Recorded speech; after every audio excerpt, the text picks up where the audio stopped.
I'd write it down every day, and every time I'd throw my helmet on, I'd just picture myself wearing that helmet and just rode that way, rode with that confidence, rode as if I was already that athlete. Wrote it down every day. I am a Red Bull athlete, just, feeling the feelings as if I was already that. I'm just out, normal day, out in Virgin where we do Red Bull Rampage, just riding with the homies. And I see my homie Carson Storch walking up, Red Bull athlete, with his bag. Comes over to me. As soon as I land, I go to my truck and he hands me my helmet out there. And I was just like, holy fuck. Here it is, dude. I went from the highest moment of my career, getting my Red Bull helmet, the fucking peak moment of my life, December 2nd, my birthday. He came in there and he's like, I love you, Jaxson. I'm so proud of you. Peeked in my door, said that to me. And that was the last thing he ever said to me. 2 or 3 days later, mom calls me. She's like, hey, dad's not doing good. He did something bad. They found him. It was 29 degrees that night. Shoes were off. He was in shorts and a t-shirt. Passed away in the fucking bush in the desert, just face down. I just saw my dad lifeless right there on the stretcher. I just remember punching the fuck out of my truck, just screaming, just bawling, this can't be real. And then I just walk over there and I just say goodbye. I just see this glimmer in his eye. He's gone. One day you see him and one day you don't. It's just game over. What is up, everybody? This is Joe Adams, and welcome to the Relentless Pursuit podcast. What we do on this podcast is bring guests from all different backgrounds, all different walks of life, to share their journey and everything along the way that led them to where they're at today. Real conversations, raw emotion, and the kind of human connection that can't be faked. We're here to make an impact, and that is what we do. So if that is for you, like, subscribe, all those wonderful things. And if that is not for you, I don't know what your problem is, but it's time to jump on board today. Thank you. But without further ado, I would love to introduce today's guest, Mr. Jaxson Riddle. Thanks for having me, brother. Dude, it's so good to have you here, man. I'm pumped. Yeah, dude, I've never been to Nashville, never sat down and done a podcast, so this is a recipe for greatness right here. I mean, it's insane. So I got to tell everybody how we've gotten connected. How did you even find my page, actually? Dude, I don't know. I was just on YouTube, just cruising through shorts, and it popped up. Really? And I was like, sweet. I like this. This is awesome. Hell yeah, man. Yeah. And then, you'd followed me. You'd like I think you maybe reposted something or whatever the case was, but I'd been looking through your content. I really dug it as well. You put something very vulnerable out recently. Yeah. And I thought to myself, I was like, I'm just reach out, just put it out there. Like, hey, I'd love to have you on the show one of these days. Yeah. And I think that was a week and a half ago. Yeah. Pretty quick one. And you were like, dude, I'll fly out. And so I just picked this man up from the airport. We came straight here and he's flying back tomorrow all the way from Utah. Dude, and it's such an honor that you're willing to do that. I can't say it enough. Well, I just appreciate the opportunity and grateful to have a conversation and dive deep and create something meaningful for people. I do got to ask, just because I'm curious, why my show? Why my platform? What made you think, okay, if I'm going to go be vulnerable and share my journey and talk about these things, why here? I mean, at least in action sports and mountain biking specifically, it's you usually find us on some sort of podcast relating to what we do. And I'd never felt like I could use that as an outlet to express me personally, not the athlete. Yeah. And with something like this, it's, it's about the journey and it's about me, Jaxson, not Jaxson Riddle, the athlete. Yeah. It gives you the opportunity to really just show people who you are behind being the athlete that you are, man. Show people the deeper layers. For sure. And, being in this position, it's hard to separate the two. Yeah. You start to become this profile with the status and, you become what people see you as. Yeah. And it's it's a dangerous place to really kind of feed that. It almost becomes if you're not careful, that can become who you are. Yeah. Just solely becomes a separation itself. And then you get to a point and you're like, dude, I don't even really know who I am. You see that with a lot of professional athletes. I don't know if you've seen the documentary movie Going for Gold. It's about Olympic athletes, and it talks about like that pursuit, right? Yeah. You know, their life's devoted to it, and it's cool and all. But then they get to that one moment, win or lose or whatever. They do this sport. Usually it's pretty quick. Yeah. Their opportunity actually performing whatever it is at the Olympics. And then afterward, it's just like, who am I? Yeah. You know, and you hear about like suicides, and because they just lose themselves in becoming something. And, you know, for example, I want my daughter to excel at whatever she pursues in life, right? But I don't want that to be her identity, because you're so much more than that. Yeah. But like a lot of people, I don't think focus on like all the other things. And like, you know, some of these athletes, they can't continue their sport, whether it's an injury or something. And then it's one of those things like, damn, you got to like start all over from scratch. Yeah. And I feel like when you're in that pursuit so full on for so long, like that's just what you are. That's what you see yourself as, you know, because that's what you're living. And, you know, I have, you know, friends that come out of the Olympics, and it's just like they go into this super depressive state because they're riding at the highest level of their sport, you know, and then it's just nothing. Yeah. And it's like that. It is essentially feeling like your identity's just ripped away, and you're just like kind of left in the dark, like really questioning what you are, who you are. I mean, it can be the same way in fatherhood and all this stuff, right? Because you're, again, like we talked about before cameras are rolling, like your energy is invested in your family and so on. But entrepreneurship is very much that way. And I like getting outside. So you know, something that brings me a lot of peace is like going to this waterfall, you know, up in this other town. It's easy to get to, and I can get there at like 6 a.m. and be there for hours by myself. So I'll take a little microdose when I get there, and just go sit down and meditate, and like stuff like that really connects me. And I had a friend of mine that's been an entrepreneur for way many more years than I have. And he was like, Joe, keep doing shit like that. He said, because like outside of this, I don't know who I am. He said, somewhere along the way, I lost it. So he said, stay true to doing those kinds of things. And I'm like, damn, that's sad, but I also am extremely grateful for that insight. It's like, hey, coming from somebody with experience, like, dude, don't lose yourself. For sure. I feel like it's so important to really find time and take time to ground yourself. Yeah. You know, especially with fatherhood, one thing that I've noticed is I'm always so busy providing, making sure the wife's needs are met, the kids' needs are met. And, you know, I'm somewhere in the bottom, and I don't ever really go down there because I'm always focused on what they need, trying to create the best life for them. And, you know, it's just a lot, dude. And you get lost. And then, you know, you do that for so long, and you get to a point and you're like, holy shit, like, it's consuming. When did this happen? Like, how did I get here? It's like that, bro. It's like that. But then you get to a point to where it's like, well, you're so focused on providing and doing all these things for them. And I just like where this is going. So let's write it out a little more. Yeah. But you're so focused on that and them that you can risk becoming the person that you're not supposed to be for them. Definitely. So you can provide them with all these things, but then you're worse off down the road because you lost yourself and you're not the same man you were. That, you know, that's a crazy thing to think about. Yeah, it's a hard line to walk, like, you know, the self-preservation and then, you know, trying to do the best for the ones you care about.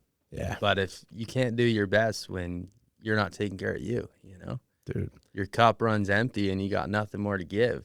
Yeah. I mean, you see it with the guys talking, you get these fitness guys, influencers that are like, there's no excuse, you know, duh. And I'm like, I mean, you need to push yourself, but dude, I told you, you saw where I'm at kind of mentally and stuff. And like, I haven't trained, but a couple times in the past few weeks we moved and I've just been working through some stuff. And like, I'm very big on doing that. Yeah. I'm like, dude, this is weird. But like a lot of guys, I don't think people intentionally want to be like extremely out of shape and not taken care of, but they're so used to maybe putting everybody else first that they just forget to do anything for themselves. So, you know what I'm saying? Like they're willing to sacrifice. It's just not pouring back into their cup. For sure. Yeah. You know? And that's something I've worked really hard on doing is making sure I'm taking time to fill my cup up so I have something to give. Yeah. Because Yeah. when that's empty and you're trying to give, it's just, it destroys you, dude. It makes Mhm. you like, it's tough. It's really hard to manage that. Yeah, man. Well, I talked about it last show and episode. I think I talked about being self-centered, you know, and people look at that as a negative attribute. But really, if you think about the word self-centered, centered in yourself, as opposed to being selfless, right? So when Yeah. you think selfless, there's nothing there. Yeah. And you get people like, oh, they're so selfless. But like, okay, are they giving from a place of depletion? Because you really can't give much. Like if you got this last drop and you're selfless and you just give that, but then you're really no good for people if you're giving from a place where you don't have anything to give, rather than being self-centered, focusing on yourself and becoming a higher version of yourself and pouring out from there. Yeah. Does that make sense? For sure. Because you could have a much broader impact. Yeah, I feel like at a certain point, less is more, you know? Yeah. I feel like if you are truly at peace with you and you do things to make sure that you're okay, Yeah. the value at which you bring someone something is worth 10x more than, you know, if you've just been giving the whole time and you got nothing left. Yeah, for sure, man. Well, let's dive. We're going to dive more into this. Perfect. Okay. But we need to take it back a little bit, Jaxson. Yeah, let's do it. All right, Jaxson. So first and foremost, tell us a little bit about what life looks like for you today. So what it is that you do, you know, just how it looks.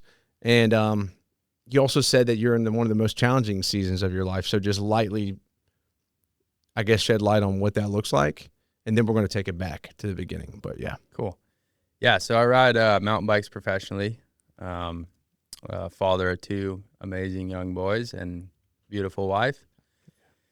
And yeah, starting a trail building business to kind of give back to the community and create just experiences for kids coming up and just bringing something else than just me as a rider. You know, I want to give something that people can build off of and feel, and you know, more than just myself. Yeah, for sure. So you do that through the trails. Yeah. Have you gotten to see the impact of that yet?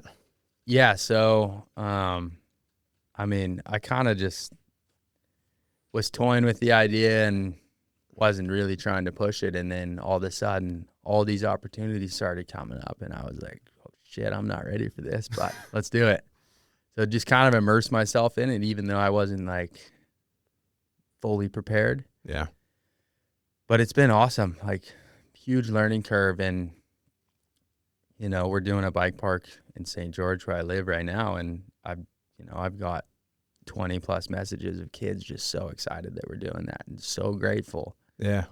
And it's like, it's cool to be able to give kids growing up, you know, something that I didn't have. Yeah. Something that I wished I had. That's really dope. Yeah. I'm going to have to come ride those trails one of these days. I'm telling you, bro. You're welcome anytime. It's not going to be the prettiest thing, but, you know, I'll get out there. Yeah. What's it like doing, you know, and we're going to dive more into this, but, I mean, you're a pro mountain biker, so you've obviously been doing that for a long time.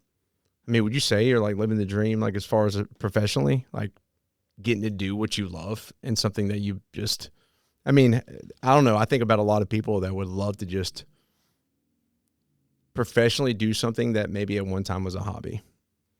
Yeah, it's, you know, sometimes I'll really reflect. You know, I'll just sit with myself and really look back and where I'm at now, and it exceeds anything I could have ever dreamed of or thought, like, was possible. Yeah. You know, like, I get to bring my kids around the world with me and my family and share these, you know, once in a lifetime things and be surrounded by some of the best athletes in the world and just develop these amazing relationships that I would have never, ever thought was possible. Nice, dude. And you get to ride all over the world and stuff and experience that with them? Yeah. And, you know, being able to share that, you know, the different cultures and just, you know, I've learned so much through traveling and just, being uncomfortable and just seeing new things, getting out of my environment. I mean, it's pretty damn cool, bro. That's amazing, dude. I wouldn't trade it for the world. Hell yeah, man. What I want to do now, take it back to the beginning, dude. All right. Who is Jack? Where does Jaxson hail from? Where were you born? And talk. Let's dive a little bit into your childhood and some experiences in there. Maybe some influences that really you reflected on that really have impacted you today and created who you are.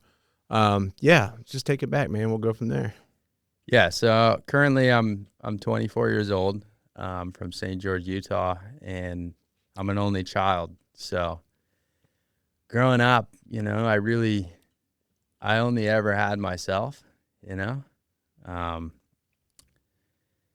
it's kind of unique growing up that way, through school.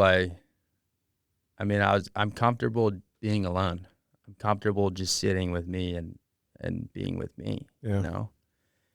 And I never really fit in school. I never really did well in school. I have a hard time with, investing my time and energy into something I'm not really excited about or care about. Yeah. And I always knew that where I was going and the life that I wanted for myself was more than anyone around me or, what the school system presented me. Yeah. And like my dad grew up racing motocross. I grew up riding dirt bikes. That was like our thing. That's what we bonded over. That was my life. That's cool. Like 2 wheels from the day I was born to now. So yeah, was he really involved with like your life in that way then? So y'all spend a lot of time together or? Yeah, I guess I'll kind of bring it back, but yeah, so my dad was 16, my mom was 17 when I was born. Young couple to have a kid. Yeah, dang. Yeah, it's a lot for someone, dude, especially at that age.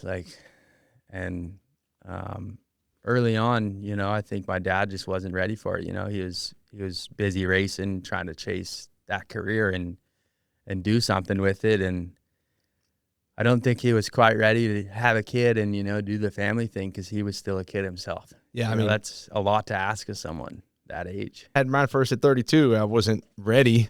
Yeah. You know what I'm saying? So I can't imagine going half my life backwards and trying to do it. Yeah, no, it's crazy, man. And yeah, I don't think he was ready for that. So him and my mom split up I was probably like 3 at the time. So I don't really know the full time frame of it. But he was gone for a little bit. We're living at my grandma's. This is Utah, right? Yeah. Okay. Yeah. Whole family's in Utah. So, but yeah, he came back. But yeah, his whole racing career kind of dwindled away just due to the crowd he was around and the partying and, that whole situation doesn't really pan out usually. Mm-mm. So yeah, unfortunately that dream kind of died. And then, he kind of made his way back into my life and inserted himself and showed up for me and my mom, the best that he knew how. And yeah, I think it was just a lot for him, dude. Like I look at myself now and I'm like, damn, dude, I couldn't do that at 17, 16. Like you're still a kid. Yeah. You got to kind of like, it's easy for people to like be born into certain circumstances and be like, well, man, they weren't there for me, or they didn't do this. They weren't as present as they should have been, or whatever the case is, right? Like I thought about my grandfather the other day, and he was, my mom had a very traumatic childhood. Yeah. He was a good grandfather to me, but like her whole family went through some shit. But then like you learn my grandfather's childhood. Yeah. And you just like learn about this stuff, and yeah, you can sit here and be like, oh, well, this person didn't do this or that. And all that does is give you resentment rather than just having like compassion for maybe where they were at in life or maybe where they came from. We don't tend to think about those things. Yeah. And with the generational thing, I feel like it can become a domino effect if you don't strive for change. Oh yeah. You got to break the generational chains, man. Yeah. Yeah. And that's kind of the path that I'm on. I grew up both parents working,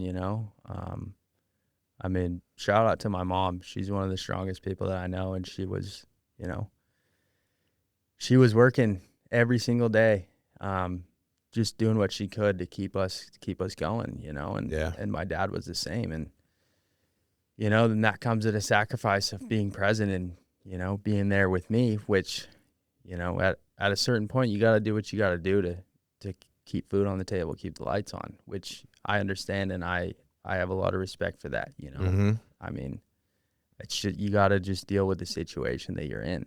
Do you accept it or do you improve it, you know? Yeah. Like it's a legacy thing. So Yeah. you're trying to really change the trajectory of your family and then their family. Like it's hard for me to be present. Like it's easier for my wife to be focusing on like, you know, next week or right now. But for some reason as a thought, maybe it's a dad thing. I don't know. But I'm thinking about when my daughter's my age. Yeah. And you know what I'm saying? Like that's how far ahead I'm freaking thinking. Well, it's like, you know, what you're doing now will determine what's going to happen then. Yeah. You know? And it's like, it's this weird counterintuitive thing, trying to be present, but also, you know, doing the right things, taking the right steps now to, you know, in 10, 15 years, create something that's valuable and a steady foundation for your kid in 10 years. Yeah. But it's like you're trying to be here now. And it's like this weird back and forth that it's hard to like concentrate on the one, you know, and 100%. have them coexist together. Yeah. But you got to figure it out. And I think it's just one of those things you're always going to be trying to going back. I talk to guys that are decade or two ahead of me, you know, and been in business and they're like, dude, being present is one of the hardest thing. Yeah. I don't know I'm not going to say it's impossible, but it's really challenging to master that, I feel like. Yeah. Especially if you're intentional about your life and like the action you put forth, right? Yeah. Do you value being an only child? Or, I mean, obviously you can strive solo. I think that's valuable. I think I talked about this with somebody, like I grew up with a little sister, but, you know, playing sports and all this stuff, right? Man, but when it came to, you know, starting back over with my business by myself and no team. Yeah. I learned a lot about myself in that season, bro. And I still am. Yeah. You know, like I got to learn how to do this solo and really take things to another level as a one-man band, dude. And over 6 years in business, right? And it's like, that's a lot to learn, where I could see somebody maybe raises a only child, maybe has an upper hand in that. But then on the opposite side of that, you know, team environments may be difficult. Do you think that's the case? I definitely do. You know, I mean, I think the value in it is when you only ever have yourself to rely on and depend on, like that's all you got. Yeah. That's all you've ever known.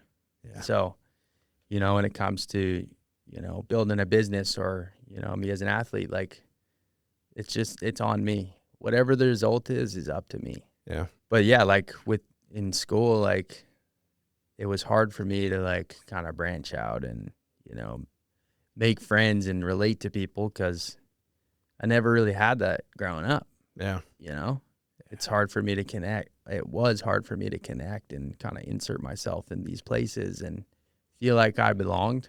For sure. Just because I never had that kind of sense of community, I guess. Yeah. At some point in the relentless pursuit, you move, you pivot, not just metaphorically, but literally. You outgrow a space, you level up, you pick up everything you built and you carry it somewhere new. And in that process, it'll show you real fast who shows up. And that's why I only trust True Friends Moving Company, because they'll treat you just like that. True friends. My family's used them personally, and moving day on our end was zero stress. Top-notch service, smooth process, and excellent communication. And the people by your side throughout it are personable, professional, and handle everything with care. True Friends Moving Company is your go-to in Middle Tennessee, and they operate the same way the name sounds, like people who actually care about where you land. Link in the description below. Go show some support. All right, dude. Let's keep this baby rolling. This is good. It's pretty fire, huh? I didn't know they had this, and I'm like hooked now. It's so like smooth. Yeah. I'm like, damn, dude. A little boost for you. So Red Bull, we're good. We're good. Make sure I look cute and shit. You talked about the beginning of like the parent dynamic and stuff. They worked a lot. Was there, you said, we didn't really focus on it. You said your dad came back.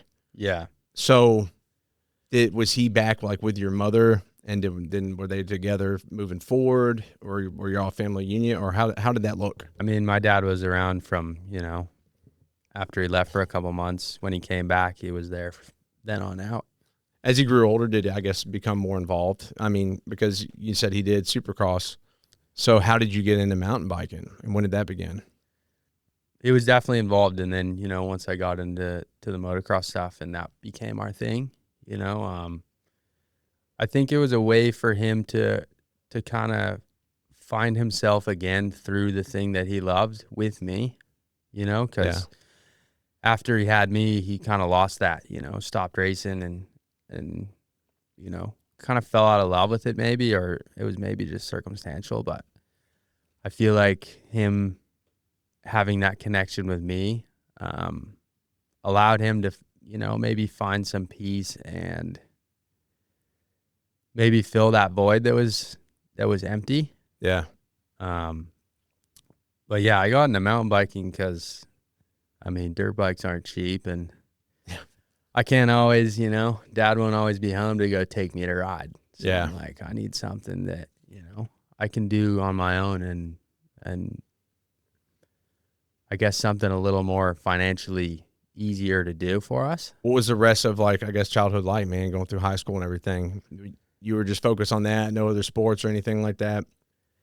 No, I never really connected, the stick and ball sports or, any of the school system stuff. I love adrenaline. I love the chasing fear and really just looking at it head on and doing something, even though, the consequences are pretty high. Yeah. And I guess it's just facing hard things and doing them, even though, I mean, for me now, I'll do things that I don't want to do, but the result of that is like, dude, cloud nine, doing something you didn't think was possible, but you did it anyways and trusted yourself with it. Yeah. Like coming out the other end of that, dude, it's incredible. I'm excited to dive into that because I'm like, I don't know any pro mountain bikers, dude. Yeah. So I'm like wondering what those risks look like, and you'll get to paint a picture of that pretty soon. I guess before you come out of like school and everything, what would you say were, if you can pinpoint any significant influences in your life at the time of your childhood, man, maybe some circumstances or something that happened that had really stuck with you? I mean, yeah, my dad, he had a rough childhood. And I think that's why he was the way that he was. So seeing his relationship with my grandma and, my grandpa, it made me appreciate what I had, even though it might not have been,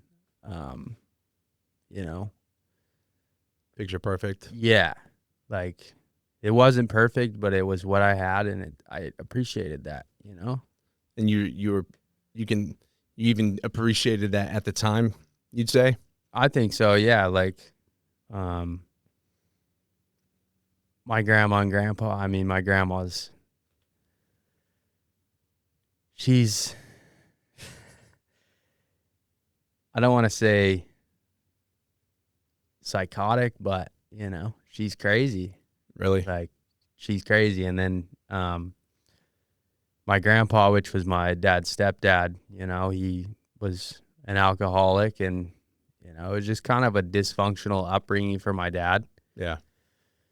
So I just appreciated, what we had together, what our family was, even though it wasn't perfect. Just feeling the love from them and the sense of us being together and things not being like all over the place.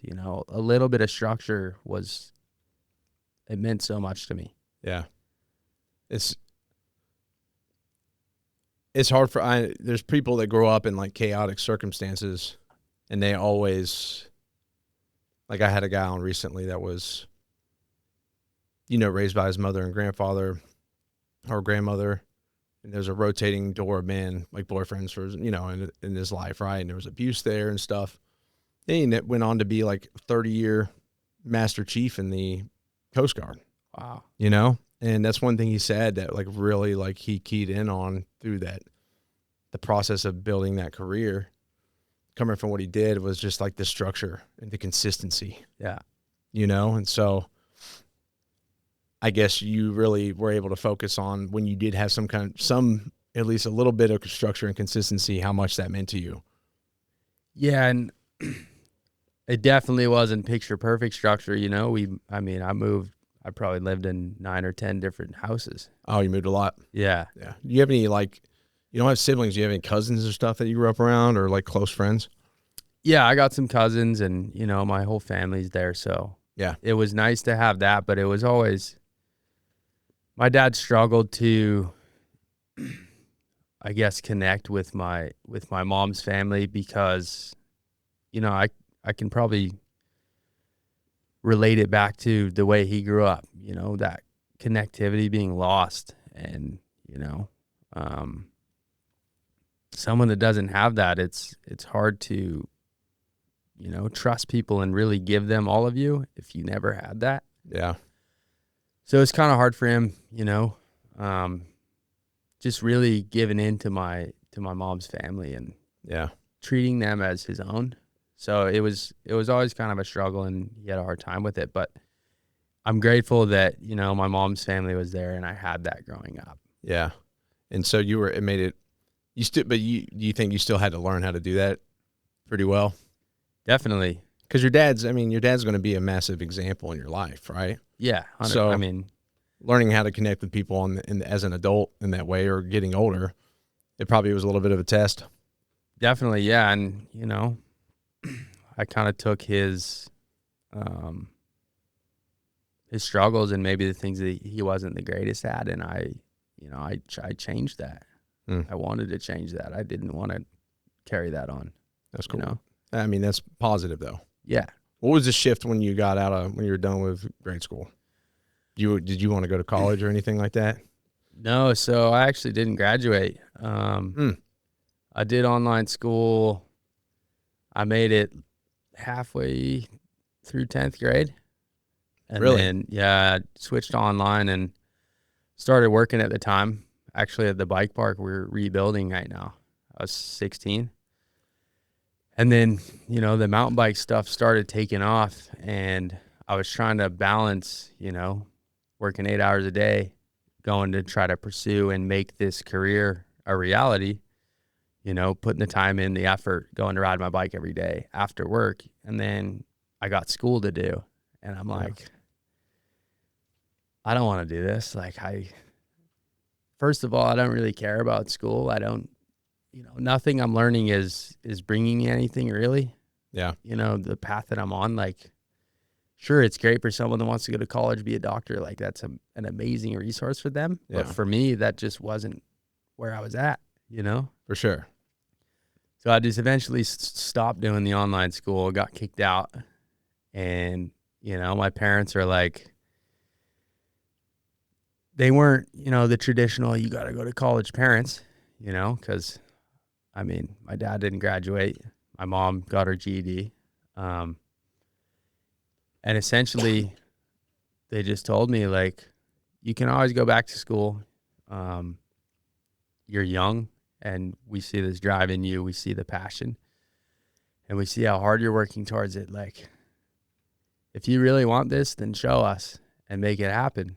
And I was like, okay, I'm going to give this everything that I have. And if it doesn't work, it doesn't work. At least I can get to the end of my life knowing that I tried to do the one thing that I wanted to do. Bro, that's so valuable. It's incredible. Think about how many kids don't hear that. I do all the time, dude. And it's sad that society has raised us to think that we can be no more than what the school system tells you can be. No, yeah, screw that, dude. I went through grade school. I went to college. I got paid to go to school from the military, right? Yeah. The first time was a total bust. I told you about that. But yeah, I took advantage of that situation because I kind of was still figuring out where I wanted, the direction I want to go. And I was like, dude, this could be a job. I get it, the degree for free. And it still doesn't apply to like what I'm doing in my life now. Yeah. Even then, dude, if my daughter's like, nah, I want to pursue this shit, I'm like, go all out. Yeah. Like, it's never going to be a requirement. Like, if someone asks her, like, where are you going to school? I'm going to be like, it doesn't matter. She doesn't have to. You know what I'm saying? But people always still ask that question. Yeah. I've looked at my generation, dude, and I'm just like, bro, how many of us just, again, my circumstances were a little different, but how many people do I know that just waste their time with that? You know, again, it's valuable if you're going to be a doctor or a nurse or an architect or whatever. Like, there's going to be some things you learn that apply to that. Yeah. But most people don't really get a lot of value from it. But yet people still push them to go do it. And it's like, we see what's come of it, you know, a lot of debt, things that aren't working out, and people aren't pursuing at all what they went to school for. Yeah. Yet we still like kind of push that narrative. It's crazy, man. I want my daughter to like hone in on what she's passionate about, and I want her to try everything and fall in love with something so deeply that she goes all out. Yeah, and I think, you know, back to my dad not being able to fulfill his dream and really push that. Yeah. I feel like it was a second chance for him to live through me, watching me do that, you know? And he was there to offer the support, same as my mom, to just push me in a direction that, you know, I wanted to go and just see what happens. You know, Yeah. I didn't have expectations of this turning into what it's become. I just knew I wanted to ride my bike, and that's what I was going to do. Yeah. And I trusted in that, and I put the work in, and I just kind of had the faith of ending up here, essentially. Yeah. In Nashville. Yeah. On this podcast. Yeah. Well, you know, but even then, like, he pushed you where you wanted to go, because you see a lot of parents, I'm just saying, I've seen it. Yeah. They get a second chance to live through their kids, but they push them in the direction that they want them to go. You know what I'm saying? Yep. Like, is the kid's heart really there? Is that what they really choose? Or do you think that's what they should choose and they'll succeed at? And that's the direction for them. So I think it's cool that they were willing to be like, dude, this is your thing, man. Go all out. Yeah. And I feel like, you know, when it's the parent trying to push what they want for the kid, not what the kid wants for themselves. Yeah. It has a fully opposite effect. Yeah. And I've seen it so many times. Mm-hmm. And then you get people that invest time into something they don't really even know if they like or enjoy, or, you know, there's no passion or drive behind it. And it's, you know, you're 30 years old and you're miserable because you got told that you needed to do these things to so-called be successful or be something. Yeah. And it's like you're restarting and you're like, fuck, dude, you just living in regret of, damn, I wish I listened to me and followed what I needed. Yeah. You know? Dude, and that's such a powerful thing. It really is. It's amazing. I want you to take us through that journey of becoming a professional mountain biker. So let's talk about that. What is that like, man? What all does that entail? Where all do you got to go? What is that experience like, man? And, you know, how did that, just take us along the timeline of that growing and everything? Yeah. So after, you know, I got kicked out of school, I started putting more time into the riding thing and really pushing that, and just, you know, maybe started leaving work a little early, showing up late, not showing up. Boss called to say, hey, show up tomorrow, you're fired. I didn't show up the next day. That day I was like, okay, this is the point where I either give it everything I got or just, you know, keep kind of half living the dream. So I was like, dude, I'm giving this everything. I'm putting it all on the line. It either works or it doesn't. But I'm going to try.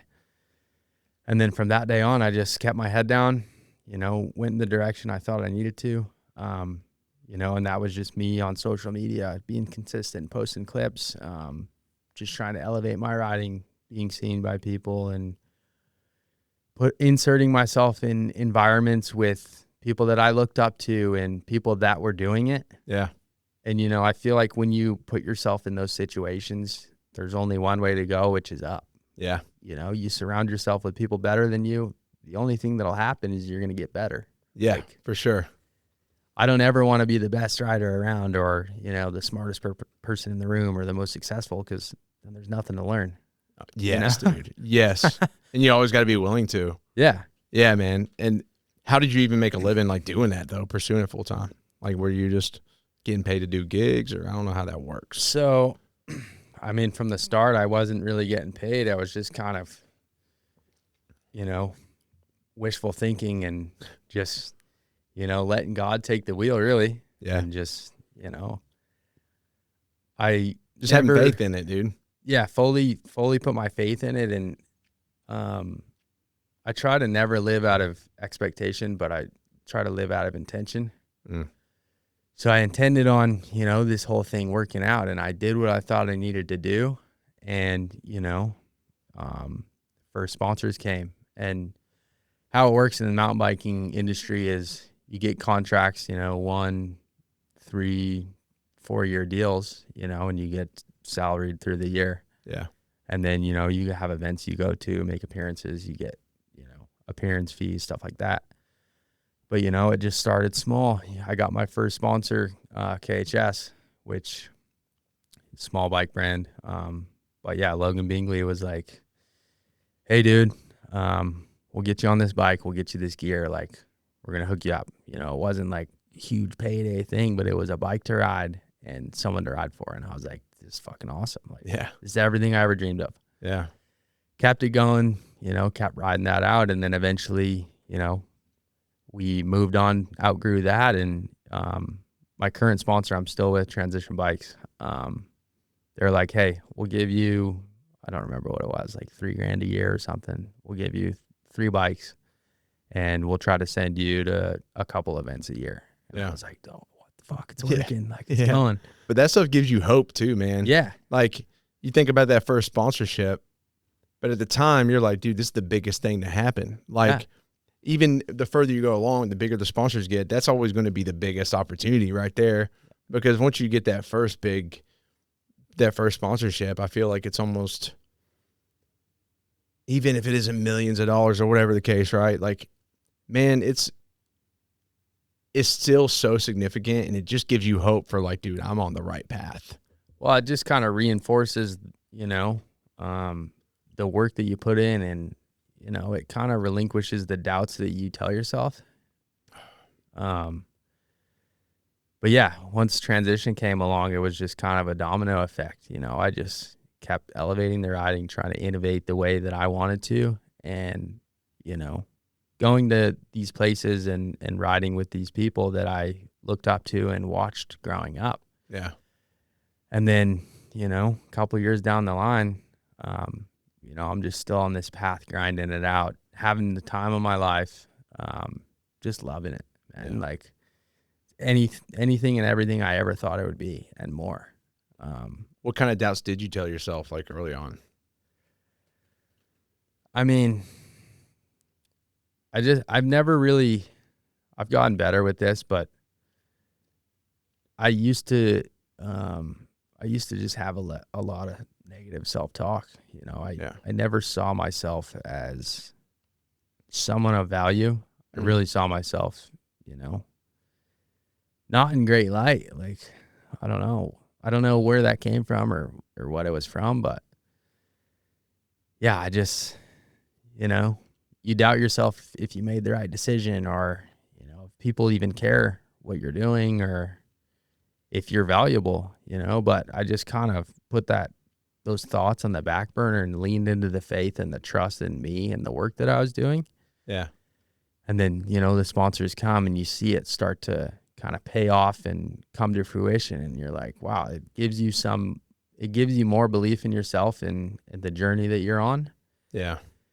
And then, yeah, just like, people learning who you are. And then you got the legends of the sport, like knowing your name, saying what's up to you. And you're just like, 16-year-old kid, just like shitting bricks, like don't know what to do. Holy crap, dude. Yeah. That's sick, dude. And take it from me, now that I know I'm like 12 years older, dude, that's like, it's good that you had that self-awareness now of like that negative talk. Yeah. And that you want to stray away from. I didn't know that when I was your age, when I was 24, man. Yeah. Bro, it's tough, man, and I'm proactively working on it. I don't really know where that comes from, and I think it's just a compilation of things, and I could probably like map it out if I took the time. But you know, the negative self-talk, dude, is like I don't show myself any grace. I always hold myself to this impossible standard. Yep. But then everyone around me that sits across from me, I can give them all the grace in the world. I'm just like, Yeah. so good, you know, show them all the compassion, no matter what they've been through.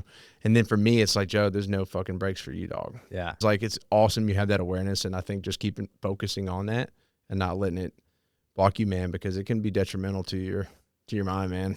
Yeah, no, and I'm still battling with it. Like, I don't know if it ever goes away, you know. And I'm with you on the grace thing. Like, it's just a vicious thing that you kind of live in with yourself, you know. Yeah. It's a lot easier to sympathize with someone else. Yeah. And kind of overlook your experience and your path. Mm-hmm. And then nothing you even do is like, oh, okay, you're like, whatever. Yeah. On to the next thing. Yeah. And that shit sucks too.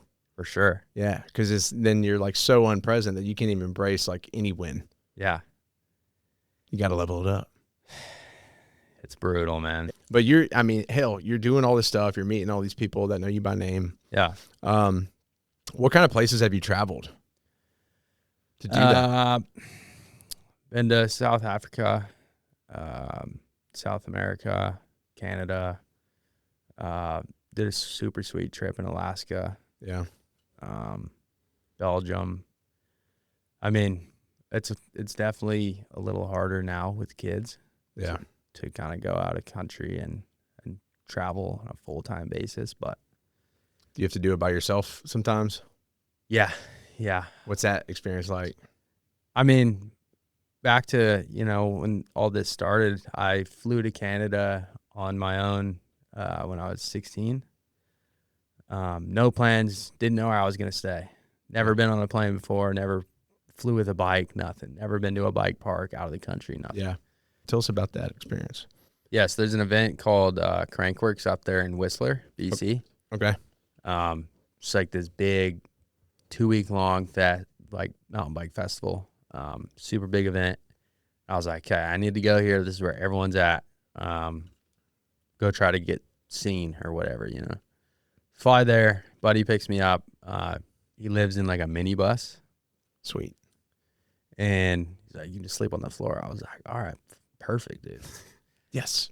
So we just were like posted up in the parking lot. I was there for like a week.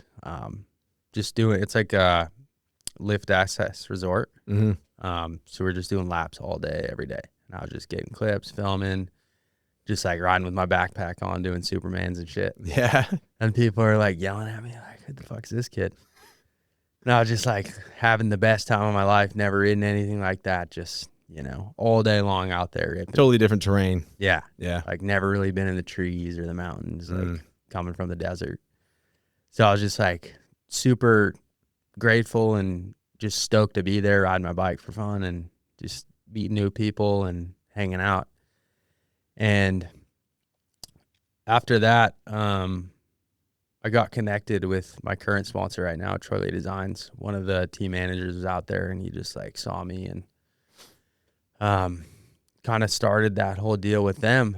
And then, you know, as that started going, I started growing, just me as an athlete, my name, and just continued my pursuit of trying to be consistent and always trying to grow and push myself in this sport and do it my way. Mm-hmm. I never wanted to follow a blueprint or, you know, kind of base what I did or how I rode off of other people. Yeah. You know, I wanted it to be me. Yeah. So, yeah, just kept that journey going. Come 2019, went on a road trip to New Hampshire with my buddy Pete. And we were like, okay, we're going to go stay here at another mountain bike park, Highland. We're like, we're going to go here for 3 months. We're going to just go film. We're going to film like a little movie piece, like a road trip across the country. You go ride here, just film it. Yeah. You know? So we were there, you know, just training, riding every day, filming. And at this time, you know, the dream of becoming a Red Bull athlete was kind of coming into my head. Yeah. Because, you know, you see those athletes that are, that's pretty much the top of the sport. You see that helmet and you're like, I mean, that's it. You made it. Like, yeah. that's the thing that I wanted so badly. That was like the top tier like goal of like, Yeah. I guess being an athlete for somebody is like Red Bull. Yeah. I was like, dude, I want to be a Red Bull athlete. I want to wear that hat and I want to represent this, what this is. So I'd write it down every day. And every time I'd throw my helmet on, I'd just picture myself wearing that helmet and just rode that way, rode with that confidence, rode as if I was already that athlete. Yeah. Wrote it down every day. I'm like, I am a Red Bull athlete. Just, feeling the feelings as if I was already that. Dude, that's powerful. Like that's what manifestation looks like. Yeah. Like actual manifestation. Dude, unbelievable. Sick. Yeah. So we're like midway through our trip. Old Red Bull athlete, Aaron Chase, he lived not too far, and Pete was buddies with him, kind of grew up over there. So we'd go over there, we'd go hang out, ride, and he's got all his helmets all around. He's got his hats and shit everywhere, the fridge. And I was just like, little kid in the candy store, just like freaking out, just like, holy shit, this is crazy. Like, the whole deal. And, that just really reinstilled that drive to become that. Yeah. I just kept working. And then, towards the end of that trip, I got an email from my athlete manager at the time. He's like, hey, we want to send you some drinks, like, if you'd be cool with that. And I was like, what? Yeah. I was like, someone from Red Bull is emailing me, like, this is insane. Yeah. I was like, fuck yeah, like, I'll take whatever you give me. Yeah, for sure. Start somewhere, for sure. And then, like, 2 or 3 weeks down the road, when we were about to leave and head home, I get an email, and he's like, hey, like, wanted to talk about, next steps forward. And I didn't really fully know what that entailed, but I was like, yeah, like, let me know what I can do. I'll, whatever I got to do. Yeah. Like, let's stay in touch. Let's keep this going. And then when I get home, I get an email, and it's like, I can't remember what it said, but it was my first initial draft of my first contract. And I just like opened that up, and I was just like losing my shit by myself. Just like, what the fuck? This is crazy. Dude. Like, screenshotting, fucking doing all the things. I'm like showing my parents, they're super hyped. And I just like kept communication with them, and they're like, hey, we'll send you, your hats and your first package. And I was like, whoa, dude. This is So insane. cool. Yeah, dude. Like, everything I'd ever wanted and worked for was like right in front of me happening. And I was just like, wow. So cool. And so I get my hats and stuff, and I'm like holding it, putting it on, fucking looking in the mirror, like, just like really Sweet. taking it in. Do I get a tattoo? Yeah. And then, so that happens, and I'm, don't hear from them for a bit, and I'm just out, normal day out in Virgin where we do Red Bull Rampage, just riding with the homies. And I see my homie Carson Storch walking up, Red Bull athlete, with his bag. And I was like, what's he doing out here? Like, he lives in Oregon.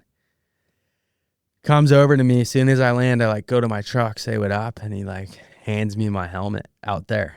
And I was just like, holy fuck. Like, here it is, dude. Like, Yeah. This is crazy. And yeah, after that point, like, kind of overnight, it went from me riding my bike for fun, just like being a kid in the desert, just, doing what I love, to feeling, I guess, expectation and feeling like all eyes are on me because I'm this new kid. I was 18 at the time, just got signed by Red Bull. And I mean, there's not really there's maybe 2 or 3 of us in the US free ride athletes. Damn. So I was like, damn, like, my life kind of changed overnight, Damn, that's a lot to happen at 18. Yeah. Like, that's a huge thing, because it goes from being like you still have fun with it, but now this is like your career. Like, it adds a layer of serious to it. Does that make sense? Yeah, for sure. And it like went from me riding after school to being a professional athlete now in the span of 4 years. Yeah. It's like, holy shit. That's so crazy. That's a crazy experience. And you've been with them for, 6 years. Yeah. Nice, dude. And what is that like? I mean, I'd imagine that, like, brings you all kinds of places, like even more places too. Yeah, I mean, it's the community that is surrounded in the access to athletes that have been doing it for 20 years, and just the resources that they provide. Yeah. It's not even the financial aspect. It's like one thing I will say is, and I don't think Red Bull gets enough credit for it, but dude, they treat us like family. Do they? We get injured and they have the full sports scientists and No shit. everything you could ever need out in Santa Monica, and they just welcome you with open arms. Like, hey, whatever you need, call us, tell us. We'll fly you out, get you wherever you need to go. If you get injured or whatever it may be. And I think that's the side a lot of people don't see. They just see the can and all the surface level stuff, but they really do take awesome care of us as athletes. I think I suggest that there's some brands out there that would be like, oh man, you're hurt. Gotta cut the cord, dude. Like. Yeah, and it's like, I mean, a lot of it's just financial support, and that's kind of the end of it. But Red Bull treats us like family. It's a lot more than just wearing the helmet and getting the paycheck. Like, they take care of, they fly my kids out and my wife, and we go do these cool things, and just the relationships with the people over there. It's like lifelong things. It's not just business. Yeah. And that, I guess that's what makes them like top tier. Because Yeah. there's a lot of energy drink companies out there, and there's some good ones. I mean, Sure. They're doing some cool shit Yeah. and cool collaborations. I mean, it's really awesome and kind of fun to see how creative some of these businesses get, and how they grow. But when you think energy drink, like the staple, you think Red Bull. Yeah. There are ties to the extreme sports and whatnot. Like, nobody else is doing that, dude. And it's like the top level. Like, you don't see that anywhere. And so, but I think they're able to maintain that too. I'm just, from the outside looking in, is because they do build those kind of relationships and they show the people a part of it that they care. Yeah, 100%. Like, I think that's so freaking rad. Yeah, and it's like, dude, it's not even just Red Bull athletes. Like, you'll have NBA players in there. You'll have people from all over the place, not even associated with Red Bull, and they do what they can to help them out and keep them going and help them continue to push whatever they're doing.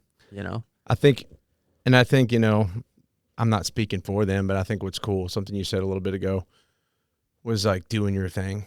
Yeah. Like, you just want to do your thing. And I think maybe they see that in you, because I get people that are like, why don't you do this with your show or do that? And I'm like, I'm doing my thing, baby. Like, sure, there's people I'll look up to for inspiration. Like, I'm sure there's people in your sport that you could think of that are like, dude, they inspire the hell out of me. But at the same time, you're like, I don't want to be like them. Yeah. The reason they got to where they were is because they did their thing. If you try to copy, then you're going to limit yourself, right? Yeah. And so I have a lot of respect for that, dude. You just stay true to yourself and head in the path that is most authentic. For sure. And like, one thing I'll say, about Red Bull and all my other partners, like, they don't put me in a box. They don't tell me what to do. They let me be me, and they support it. And that creates that loyalty For sure. from you as well, man. They show you they care, then you're like going to be more, I don't know, you're just going to be like, dude, this is family right here. Yeah, it's a lot more than the business side and just me riding bikes for Red Bull and being a Red Bull athlete. There's a lot more depth to it than people see from the outside. Yeah. I just appreciate they don't confine themselves to, I mean, a lot of people just see them as action sports, but dude, they're in all kinds of other places. Like, they have paper airplane events, like, who does that? they just do the most off the wall shit in the most creative way that just sets them apart from everyone else. Yeah. And I appreciate that so much. Yeah. It's not just limiting creativity. It's just like, what shouldn't we do and what hasn't been done? Like, let's do it. 100%, man. Dude, I'm excited to see where it goes. I'm excited to see where it goes for you with them, man. I mean, you're still early in that journey too. For sure. No, we got some projects planned, and I mean, I don't want to set expectations on anything. I just kind of set the intention and Be hopeful. Run with it. Yeah, just roll. Yeah, And learn along the way. exactly. Hell yeah, dude. I'm sure there's a level of responsibility that comes along with it too, though. For sure. You know, and when you're at this place, people are watching you. People, you know, kids watch you. Kids get influence from you. You know, like I'll go to the skate park, dude, and it's like I barely even ride because kids are running up to you because they see the helmet. But it's like, dude, I wouldn't be in this position or where I'm at even remotely if it wasn't for them. Yeah. Like, they are the reason that I am here and able to live this life. Yeah. So every single time I will take the time to sign that kid's helmet or take a picture or interact with him and be present, be approachable, be that person that he imagines me as. Yeah. You know? Like, I've heard so many instances with, you know, very like high level, you know, traditional sport athletes where, you know, kids meet them and it's just everything opposite of what they thought it would be. Like, and it's just dreams like, shattered. yeah. And it's like, dude, that kid's going to remember that shit for their whole life. Yeah. Like that. Yeah. So I'll always do what I can, do my best to show up for those people, the kids, anyone that wants a photo, a signature, whatever it is. Like, I'll give them my time because I know how much that means and how much it will do for them, you know? For sure, man. Like, yeah, that's really cool. It keeps you at like a standard because, you know, like through them in a lot of ways, you're an example. Yeah. And you got to set that example. And I think that's important, man. I think that's important to have with whatever brand you build, is to have a standard and be an example of it. Well, yeah. And like for me, I've gotten to a place where I don't view myself as anything other than, you know, homie that works 9 to 5. Like, I'm just me. I'm a person too. I'm not this high status athlete that does cool shit. Like, Yeah. I'm a person too, brother. Like, Yeah. I'm you're no still- more important than this kid that's wanting a picture. Like, You're still a representation of that. for sure. And like in this position, I feel like it's important to show people humility. Yeah. You know, because as a kid, you view these athletes as like these all-star people that can do no wrong, or, you know, you don't view them as just being people.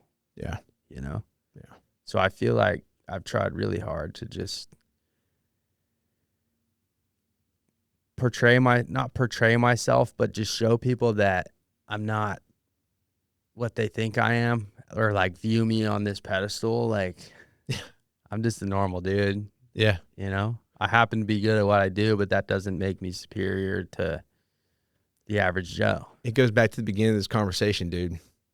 You want people to see the deeper layers of who you are. Yeah. That obviously means a lot to you. Yeah. And I've, you know, at one point that was my whole life. That was my whole pie. Yeah. But I've gone to a place and realized, like, riding bikes, me as an athlete in this career, like, that's maybe 3% of my pie. Like, Yeah. there's so much more to me than just that. Yeah. And it's taken me a lot to realize that and get to that place. Yeah. And here doing this right now is just in a way helping you work on that. Yeah. You know, would you say, I was curious because you had talked about your father in Supercross and like the partying that came along with it. Is there like a culture of that? Have you gotten sucked into that at all in your time? That is definitely a thing, and it's a slippery slope. I was fortunate enough to have my dad and my mom tell me from the start, like, you are who you hang out with, and that shit'll ruin you. Yeah. You know, like, I was just so committed and wanted more than anything to just ride my bike. Like, I didn't care about all the other shit, the chicks, the partying, the, you know, drinking, hanging out. Like, I never did any of that. Really? So there's Ever. never been an appeal to that? Now I like, you know, at an event, I'll go out, hang out, have a couple of drinks. But in the beginning, I wasn't doing the regular, you know, 18-year-old, 19-year-old fucking go out all night long, party, and just, you know, ride that train. Like, that wasn't me, and that's not who I wanted to be. It gets old fast. Yeah, I just didn't see the value in it, and that's not what I envisioned. You know? That's cool. So you've been pretty like dead set on your goals and your aspirations, man. Yeah, I didn't want to get distracted and kind of veer off in the direction that, I watched happen to my dad. Like, and he told me that, he's like, you can't do that. Like, if you're going all in, you need to go all in. You can't, get distracted and kind of veer away from the ultimate goal. Speaking from personal experience. Yeah. Yeah. I mean, the way that it was presented, it wasn't like, you can't do this, don't do this. like the authoritative. Yeah. So that didn't push me in the direction of doing it because they weren't enforcing it and, really putting the pressure on me to not do it. So I was never really where I wanted to be and what I wanted to do. Seems like you've learned a lot about, like, just rather than learning from what people say, you just understanding the consequences. Yeah. So I try to teach my daughter, like, when she's old enough, I'm going to be like, listen, this is what your dad's done, dude. And this is what the situations that led me to. For sure. You make your own choices, but here's the consequences of certain actions. Why not? Like, teach her from raw experience, not from like, hey, don't do this, this, and this, because that's going to push people to rebel. Exactly. You see it all across the board, religion, whatever the case is. Yeah. Usually when people are yelling something at you, people like to do the opposite. Definitely. And yeah, I think it's important to just kind of really observe and see where that takes you. Yeah. Just look at people that have done it and learn from them. Take their experience and knowledge of, doing something that maybe wasn't the greatest so that you don't have to go through that and learn that. Yeah. Most businesses try to solve one problem at a time. These guys built something different. Nashville Fit, Bodywell, and B2 Wellness Suites. 3 brands operating as one ecosystem. Community, collaboration, and wellness all under one roof. Nashville Fit runs a results-driven media network built for businesses at every level. Whether you're trying to grow your brand, sharpen your performance, or get back on track, this is where expert coaching meets real accountability. Bodywell is your starting point for event staffing. Fitness, massage, wellness experiences brought directly to your corporation, your big event, your race. Whatever you're running, they show up ready. And B2 Wellness Suites is a collective of health and wellness professionals, each with their own specialty, all working towards one goal, helping you feel your best in a co-working environment that's relaxing to be in. Here's what makes it work. It's not just 3 separate businesses doing their own thing. Every piece is built to support the others. Advertising, coaching, accountability, wellness, all connected so you don't have to figure it out alone. If you're ready for a smarter, more complete approach, check out Nashville Fit, Bodywell, and B2 Wellness Suites. Links are in the description below. Here you are, you're like this mountain bike Red Bull athlete. I think it's just like, dude, that's freaking, I'm sitting across the rug. Yeah. With a Red Bull athlete. Like, it's a big deal. There's a status that comes along with it. It's not that I put you on a pedestal. Yeah. I just see, like, to accomplish that, it takes a lot of work. It takes a lot of drive. It takes a lot of consistency and self-belief. Like, it doesn't come easy. For sure. Yeah. So I just got to say, that's freaking rad. Somewhere along the way, man, you met your wife. I did. So when did you meet your wife, dude? And what's her name, by the way? Her name is Taylin, and she is amazing. But I'm going to bring it back a little bit. Okay. So bringing it back to when I got my helmet, that was October of 2020. So it was kind of during COVID, I guess. Mm-hmm. Yeah. And then, come November-ish, my dad was like always kind of between jobs, just couldn't really, couldn't hold down a job for, whatever reasons internally. He just always struggled. Just with other people. Now looking back and really understanding it, I feel like he was kind of a broken soul. There was a lot of rage in there, and he was never taught how to really work on that or heal himself. So it was just kind of this vicious, just rapid anger and everything running through him at all times, just like fight or flight survival mode. That's how he lived, But yeah, come November, he just was kind of acted weird, didn't really know what was going on. And he just had like an egoic collapse. Like I saw this man that I watched for 18 years of my life just crumble right in front of me. And at this point, I was riding bikes, wasn't really home, wasn't around as much as I used to be. Mm-hmm. So I kind of was off doing my own thing, chasing this dream, kind of removed from that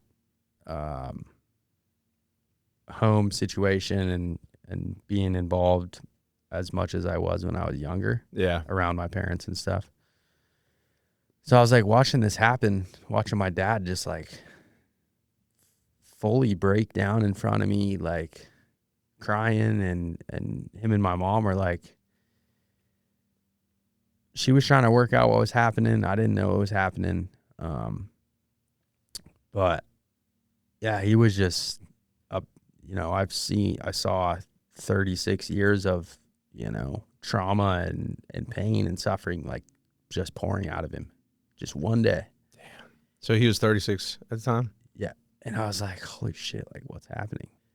And he was just like telling us he's having this spiritual awakening, like just saying all this stuff that I was really out of character for my dad. Yeah. And I was just like kind of caught off guard, didn't really know what to think of it. And, this was kind of during Thanksgiving of 2020. And he was like wanting us to go to church and like just feeling like he needed to connect with God in a way that I've never even heard him talk about or even really bring that up, in all the years growing up. Just seeing him be, want to be spiritually connected and guided and just like having this awakening. And I feel like looking back now, that was the true version of myself or my dad that I was seeing for the first time in my whole life, you know? Like the walls just came crumbling down. Yeah, dude. Like he just couldn't do it anymore. Couldn't hold the weight. Like it just crumbled him, dude. Damn.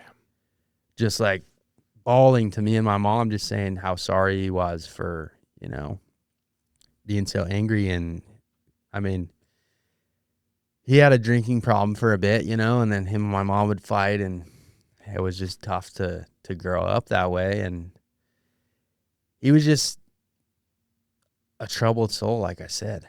Yeah. Just from the upbringing and the shit that he went through. Yeah, just bawling to me and my mom, just really opening up to me and my mom in a way that I've never seen. I've never talked to my dad like that on a real emotional, deep level. Yeah. And it was like overnight, just like this dude that I've seen never like show emotion or really break down. Just like fucking floodgates open. This dude's like pouring his heart and soul out to us right now. Damn. So I was like trying to realize what was happening and, make sense of it. Yeah. And I told this in my Buried Alive project, but I was making breakfast one day. This was, I think, December 1st, 2020. Yeah. Comes out of the room and he's like yelling at me. He's like, "Why are you talking shit on me?" I was like, "What?" He's like, "I could hear you out here talking shit." And I was like, "I'm just making breakfast, dude. Like, what's going on?"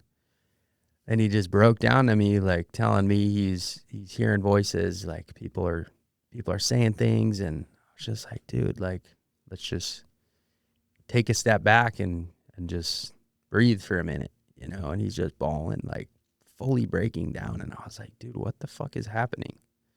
Like I went from the highest moment of my career, getting my Red Bull helmet, the fucking peak moment of my life. And then I'm watching this happen, just like trying to make sense of it all. And my mom was like in a mess, like didn't know what was happening either. And, December 2nd, my birthday, he was like doing some work at the church, just an odd job, and he came in there and he's like, "I love you, Jaxson. I'm so proud of you." Just peeked in my door, said that to me. And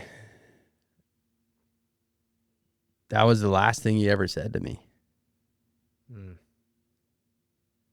And I get a call later that day. Actually, no, sorry. I got this timeline fucked up. This was like, so that happened on my birthday. 2 or 3 days later, I get a call. I'm like washing my bike or something in the driveway. Mom calls me. She's like, hey, like, Dad's not doing good. Like, he did something bad. And I was like, what the fuck? He's in like this crazy state of mind, someone I've never even seen. I'm like, okay, what happened? Turns out he went to my grandma's house and he was like, he like took some, I don't know what pills they were, but it was my mom's medication. Took a bunch of those, drove over there, and he was like passed out on the couch. And my grandma's like freaking out, doesn't know what the hell's happening. And he just gets up, fucking runs outside. They're like, he's like in a manic state. Like, my grandma's trying to catch him. My brother's trying to grab him. Like, they don't know what's happening. Jumps over the wall, cuts the shit out of his leg. He's like bleeding, runs to the truck, and he's like just ripping straight through roundabouts and shit, like driving crazy. And no one knows where he went. And me and my mom like jump in the truck and we're trying to go find him. My grandma's like, I don't know. He just took off and he's like, he's going crazy. I was like, well, what the fuck? So me and my mom rip in the truck, and my mom told me this after, or during. She's like, your dad told me that if he was to ever, you know, take his life or do something like that, like, you would never find him. And I was like, well, fuck, like, we're driving around in the desert, like trying to find him. Cause I think, they had him on the, like, they were following him or something happened. And they were like, yeah, he went out here in the desert. So we're like fucking ripping out there, going around cars, trying to get out there, trying to find him. And it's like, so there's a highway right here. It's dirt road out to the desert. There's this like cliff's edge. It's slanted like this, and the road goes along it kind of sideways off camber. Yeah. And you're like driving up the dirt road, you could fully see the face of the mountain. And that's where he drove off initially. And for some reason, we didn't see his truck there, like at the bottom. We just drove right past it. We were just, way out in the desert looking completely wrong spot. And then we get back over there. All the cops and shit are over there, like trying to look for him because his truck's like off the side of the mountain, totaled. And it's like this whole deal. And I was just like, dude, what the fuck is happening? Like, his truck is fucking mangled, dude. And there's no one in there. There's blood in there. No one's in there. I was like, well, where the fuck did he go? He couldn't have gone far. Like, he's on a mountain, They did a half-ass job, walked down there, saw no one, walked back up, and then made this bullshit story up. They found some lady's ID, like, kind of up on the mountain and made this story that he, like, took off with this chick. I was like, dude, like, I don't think that's true.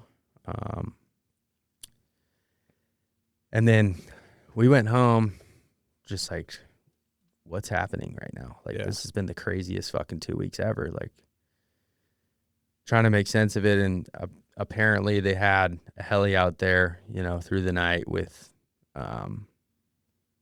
just like whatever technology they use to track shit in the dark. Couldn't find him. They're like, we don't know. Went out there the next morning, bright and early. We're like, okay, we're going to go walk around and do this ourselves. We're going to go fucking find him. We're going to check every fucking square inch of this place. They wouldn't let us go over there. They're like, no, you can't go. We don't want footprints. Like, we need to have search and rescue go. And I was just sitting there, like, brought my dirt bike. I was ready to go fucking find him, do it on my own. Like, you see that scene of his truck total off a cliff, and you're like, dude, I'm not going to just fucking stand back and wait for you guys to do something. Yeah. Like, you want to take action. Yeah. They wouldn't let me. And I was like, this is fucking bullshit. They're out there walking around for 2 or 3 hours, and then my dad's buddy, Nick, was out there, He's like, fuck these guys, dude. I'm going to go find them. So he's walking around, and then he's like on this hill, and he's like, he just saw him laying face down, just in the bush. I was like, they brought him back. They found him. It was like 29 degrees that night, and he had like broken leg. His shoes were off. Like he was in shorts and a t-shirt. And yeah, he just passed away in the fucking bush in the desert, just face down. And I was like, dude, there's always what ifs, you know? Yeah. I was like, dude, if I just listened to myself and didn't trust, the cops and the people that maybe weren't taking it as serious as it should have been. Like if I just went out there, like maybe it could have been different. Maybe he would have been like still in a place where we could like bring him back. But, that is the way things panned out. And I believe everything happens for a reason. And whatever that reason is, I may never know. But yeah, they got him out of there, got him to the dirt road, and we saw him, dude. I just saw my dad lifeless right there. And I was just like on the stretcher. And I was just like, holy fuck, dude, is this real? Like, what's happening? And I was just like, dude, I just remember punching the fuck out of my truck, just screaming, just like bawling, like, this can't be real. Like, this can't be happening. Like, no. And then I just like walk over there and I just say goodbye, and I just see this like glimmer in his eye. And I'm just like, damn, dude, like he's gone. Like one day you see him and one day you don't. Like it's just game over. Just like that. Like, yeah, it was just a crazy point in my life, going from the best moment to the worst moment in my life within a span of 2 months. It's crazy how sometimes the most extreme highs and lows can all fit into the same space. Yeah, and it's like, dude, next day we're like arranging shit at the mortuary, like trying to find, something to present him in. And I'm just like, dude, this is fucking unbelievable. How did that grief feel, like just in the body, like physically? Like how did you carry that forward, man? It fucked me up for a long time. I didn't know how to deal with it. I didn't talk about it. I just, being the Red Bull athlete now, I, compartmentalized it for maybe a week or two, got back on my bike, started filming as if nothing ever happened, just like kind of back to normal, because I felt expectation to do that. I didn't take the time to really sit in what happened and actually, figure it out and just like fully take it for what it was. I just didn't know what else to do but do the thing that helped me escape whatever I was going through. Yeah. So I just got back on my bike, got back to doing what I do, and just kind of buried it, which that's the last thing that you should do, No, because you're going to keep facing it. And it's just going to brew, and the pressure's only going to build. And yeah, 3 months after that is when I met my wife now. It's kind of crazy timing. For some reason, I felt compelled to go to this party. Never been to a party in my life. If you don't mind me asking a couple questions relating to your father. Always ask this question when people suffer loss, right? Yeah. To hear their perspective or what they would say. But if you don't mind, if you could say something to your father right now, what would you say? I would just tell him that I'm proud of him, like, and let him know that I see him. I don't feel like he ever had that. And I would let him know, like, I'm there. I don't know if he ever felt that. Yeah. Just someone that was really there and really cared and really like dug deep and just wanted to kind of address these hardships and things that were never dealt with. Like just letting him know that I'm there for him, Yeah. I think it's hard for people to see that when their walls are so tall. Like he can't even see that who's there for them. Yeah. And then it crumbles down and they're exposed, and that vulnerability can crush people, especially when you carry things for so long. And that's why I appreciate this show and this work, like being able to let that out and express that and giving yourself freedom from that. like that weight will crush you. You know, it might not be fast, but it will crush you. Yeah. You cannot carry that. No. And I was trying to manage that and fucking, I mean, no one teaches you how to deal with something like that. No. You know? I had a friend come on here that his brother had taken his life a month prior to him recording. Yeah. You know, and it's just like, I'm fortunate not have suffered from someone taking their life, you know, but like, that I'm close to, but it's just like one of those things you hear it through him, probably you, just like the whys, like why would you didn't know, you know, it's just like these things always seem to come so unexpectedly. Yeah. Right? You never hear anybody be like, yeah, I knew they were going to do it. Yeah. You know, it just seems to hit you so hard. And then, and it's tough because like, you know, like in perspective, it's like, okay, well, from whatever suffering they were going through, they're free from it. Right. Yeah. You know, and you think about that, but it doesn't change the fact that the people in your life have to suffer and carry that weight with them. Yeah. You know, and I think that's the one thing that's like really, really heartbreaking is like the people around you, you know, and this guy had left, you know, he had left behind a wife and 3 kids, kids, you know, it's like, holy crap, you know, and there's still so many questions and stuff. And I can't work through that for anybody except for be there for them. Yeah. You know, because that's a different kind of grief, man. It is. And I feel for you, and breaks my heart that happened, man. But thank you for sharing it and sharing your perspective. And I think it's one of those things that's always going to hit you in some way. For sure. Yeah. You never get over it. Yeah. Right. It's just, you learn how to carry those people's spirit with you. I feel like from the outside looking at anybody's situation that relates to that, it's just like, how do I carry their spirit along? Yeah. In a way that's in a beautiful way.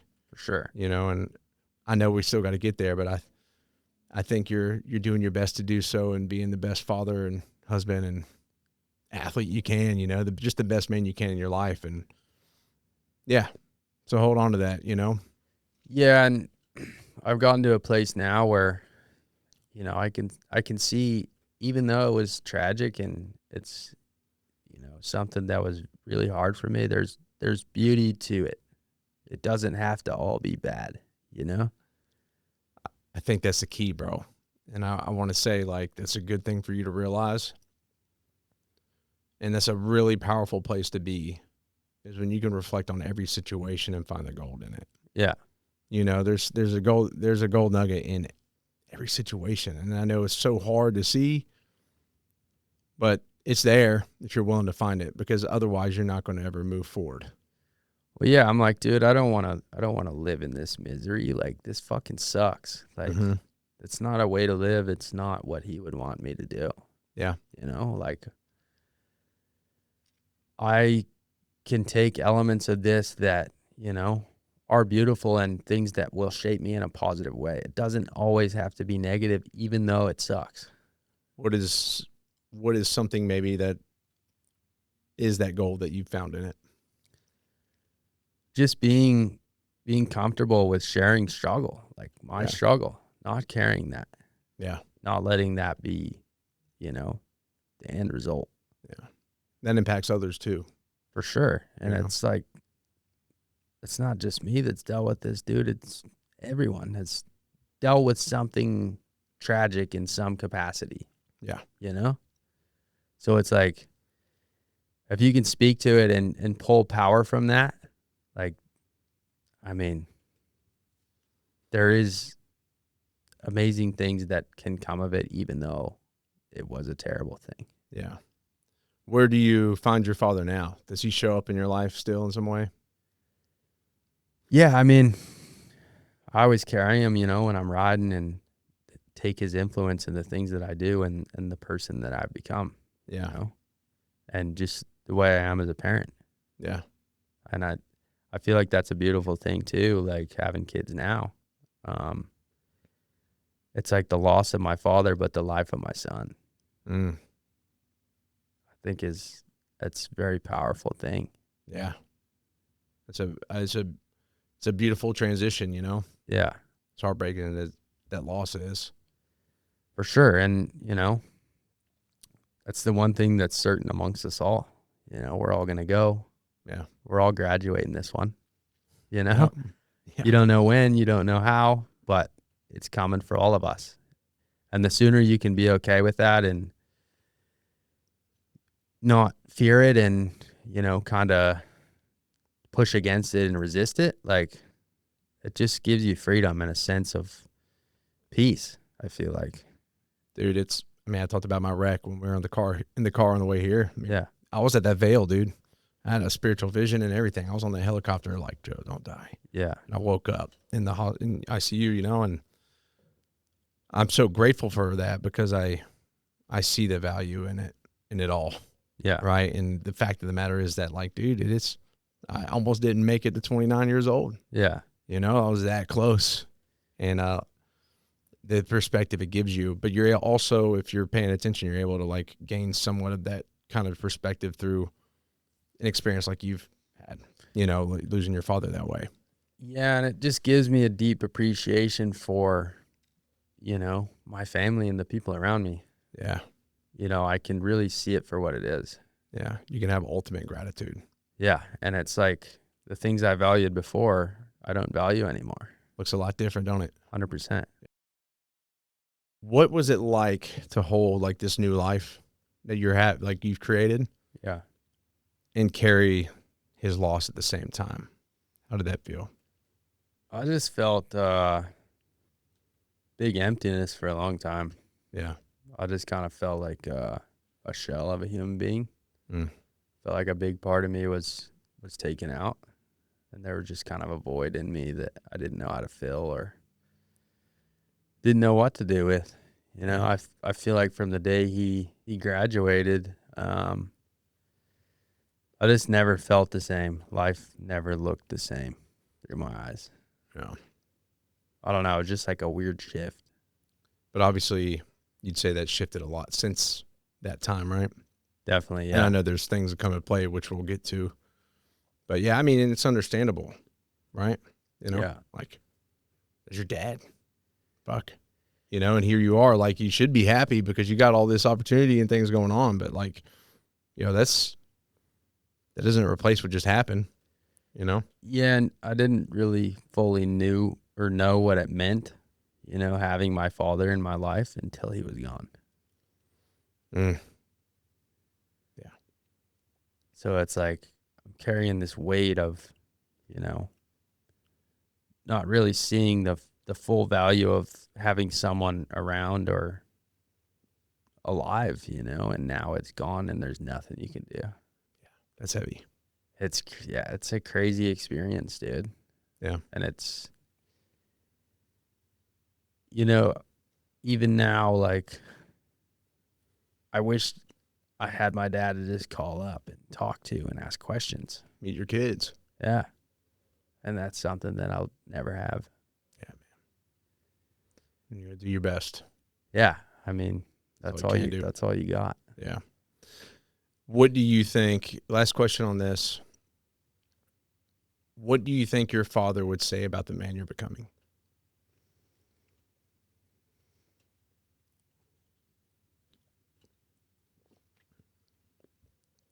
I mean, I'll let him tell me one day.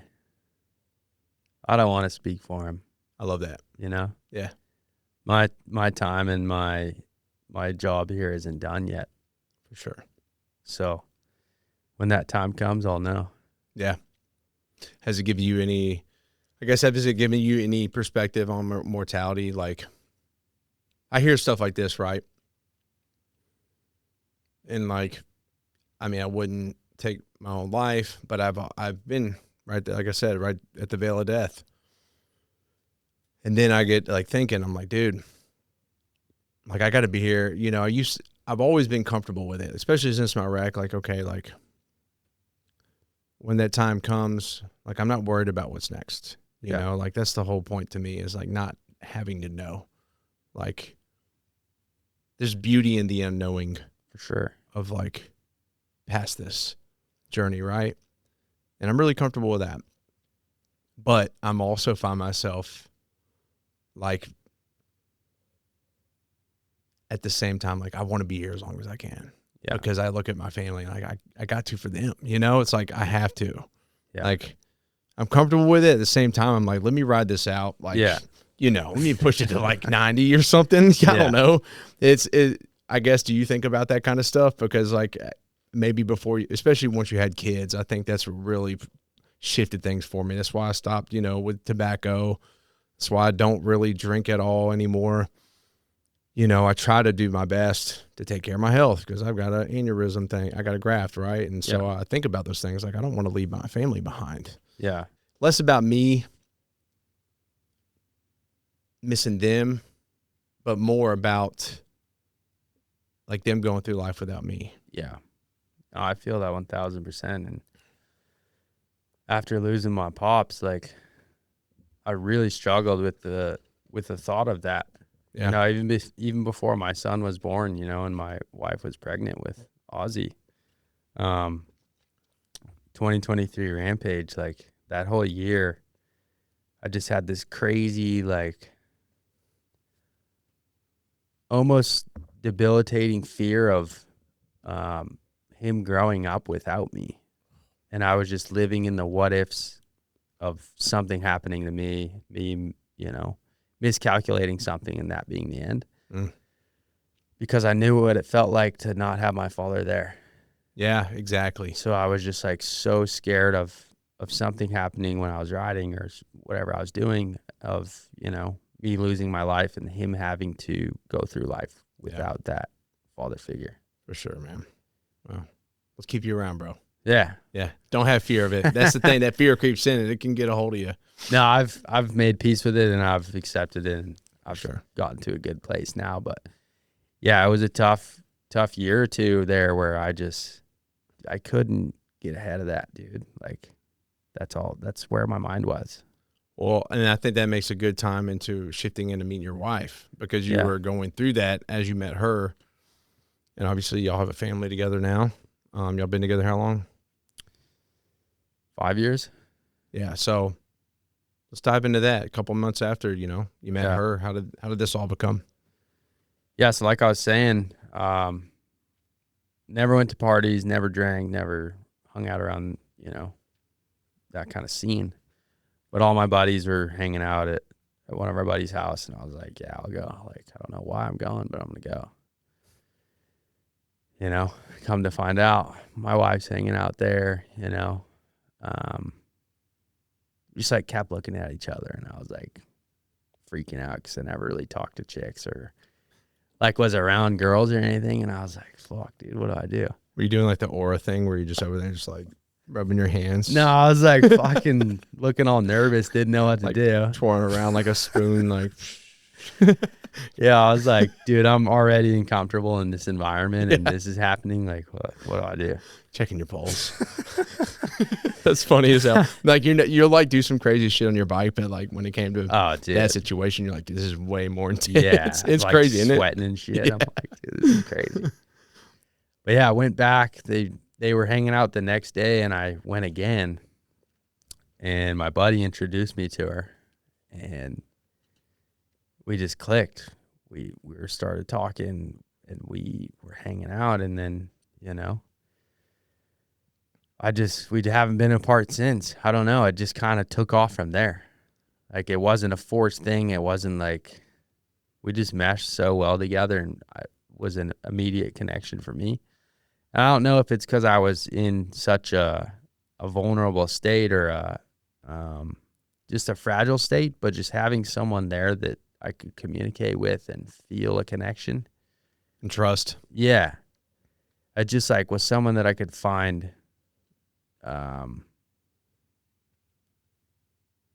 just peace with, you know, like a connection that I lost. I feel like I found in her, you know, at least with myself. That's really cool. Yeah, I feel that though. Like I told you about my situation. Yeah. Before. Like that's what that feeling was. I mean, there's, you know, other layers to it, but like when I met my wife, man, it was a similar thing. Just like ultimate trust and just like guard down. Yeah. Like you just felt it. Yeah. I'm like, dude, I don't know why, but this feels right. And it's working for me. Yeah. You know, and this is I don't know. I just felt an immediate connection. And, I wouldn't,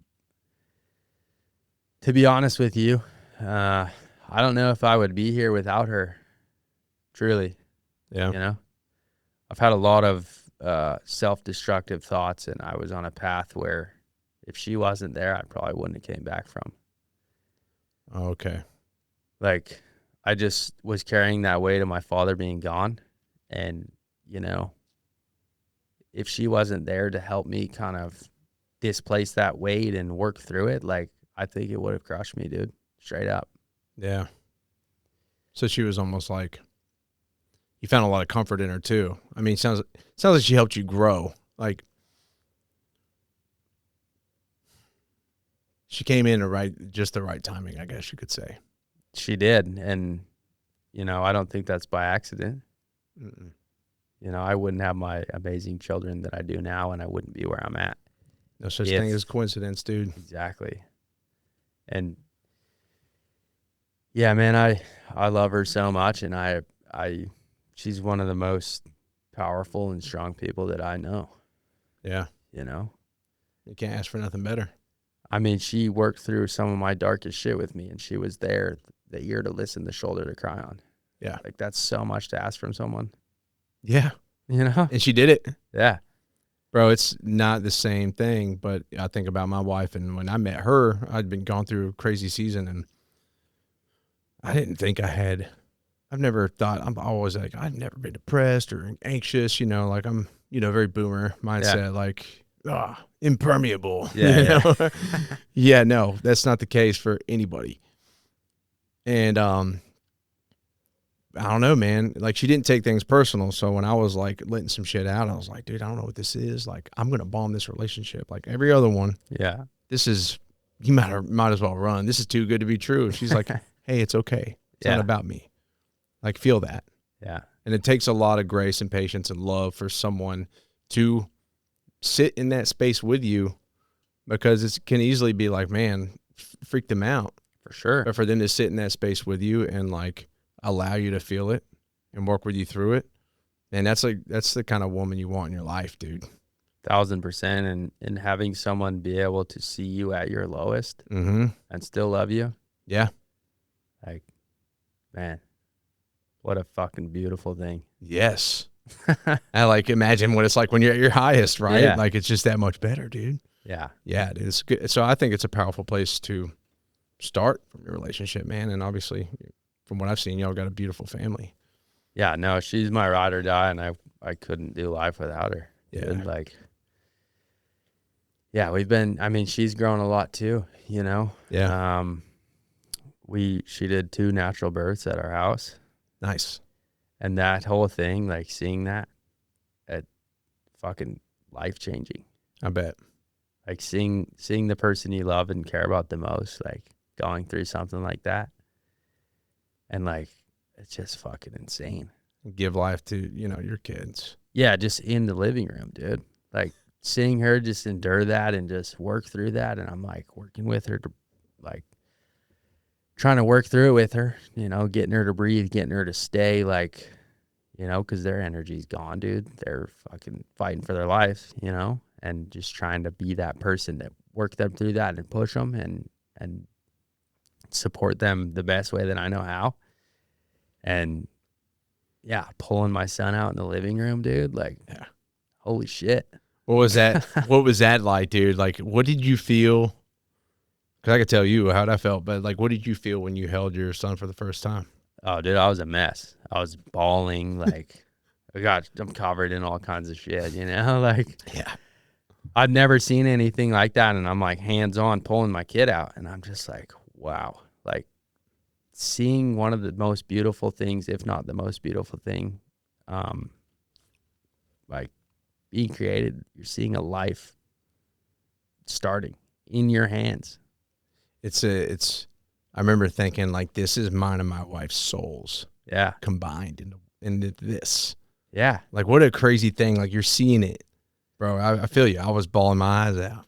Oh, dude, I was like uncontrollable. Like, never felt, it's just this overwhelming feeling of like raw love and just like all the best things wrapped into one like big wave of emotion, Yeah. you know? Yeah.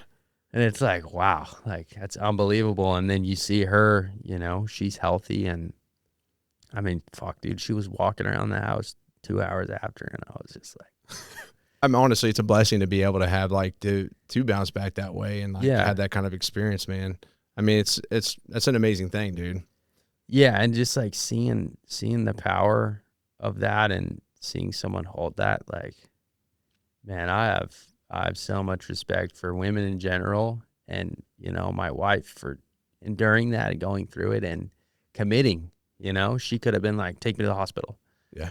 you know, halfway through, but she stuck it out and she did it the way that we wanted to do it, the way she wanted to do it. I love it, man. You know, I feel like that's the purest form of giving birth to life. Yeah. You know, that's how our ancestors did it, Yeah. you know. Yeah. Like, obviously, you know, there's going to be cases where you need, you know, medical assistance and those people there. Yeah. I mean, there's But certain risks like my wife had. Like, yeah, it's just couldn't have done that if we wanted to, you know? But for sure. And like with our second one, his head got stuck for, you know, 45 seconds and he was like turning purple. And I was like, oh, fuck, oh, fuck. She's freaking out. And I like had to yank him out. And I was just like, it's scary, man. terrifying. That's like the most full on shit I've ever been a part of. So then you hit like whatever jump or whatever on your bike. You're like, this is nothing. Nothing compared. Yeah, dude, that's nuts. And just like seeing them, like, just like the first moments of their life, dude, that shit hits you harder than anything else. There's nothing like it, bro. Nothing. Yeah, man. Absolutely nothing. That's amazing. Thank you for sharing that. Oh, dude. And you find like this new love you didn't know you had for your wife.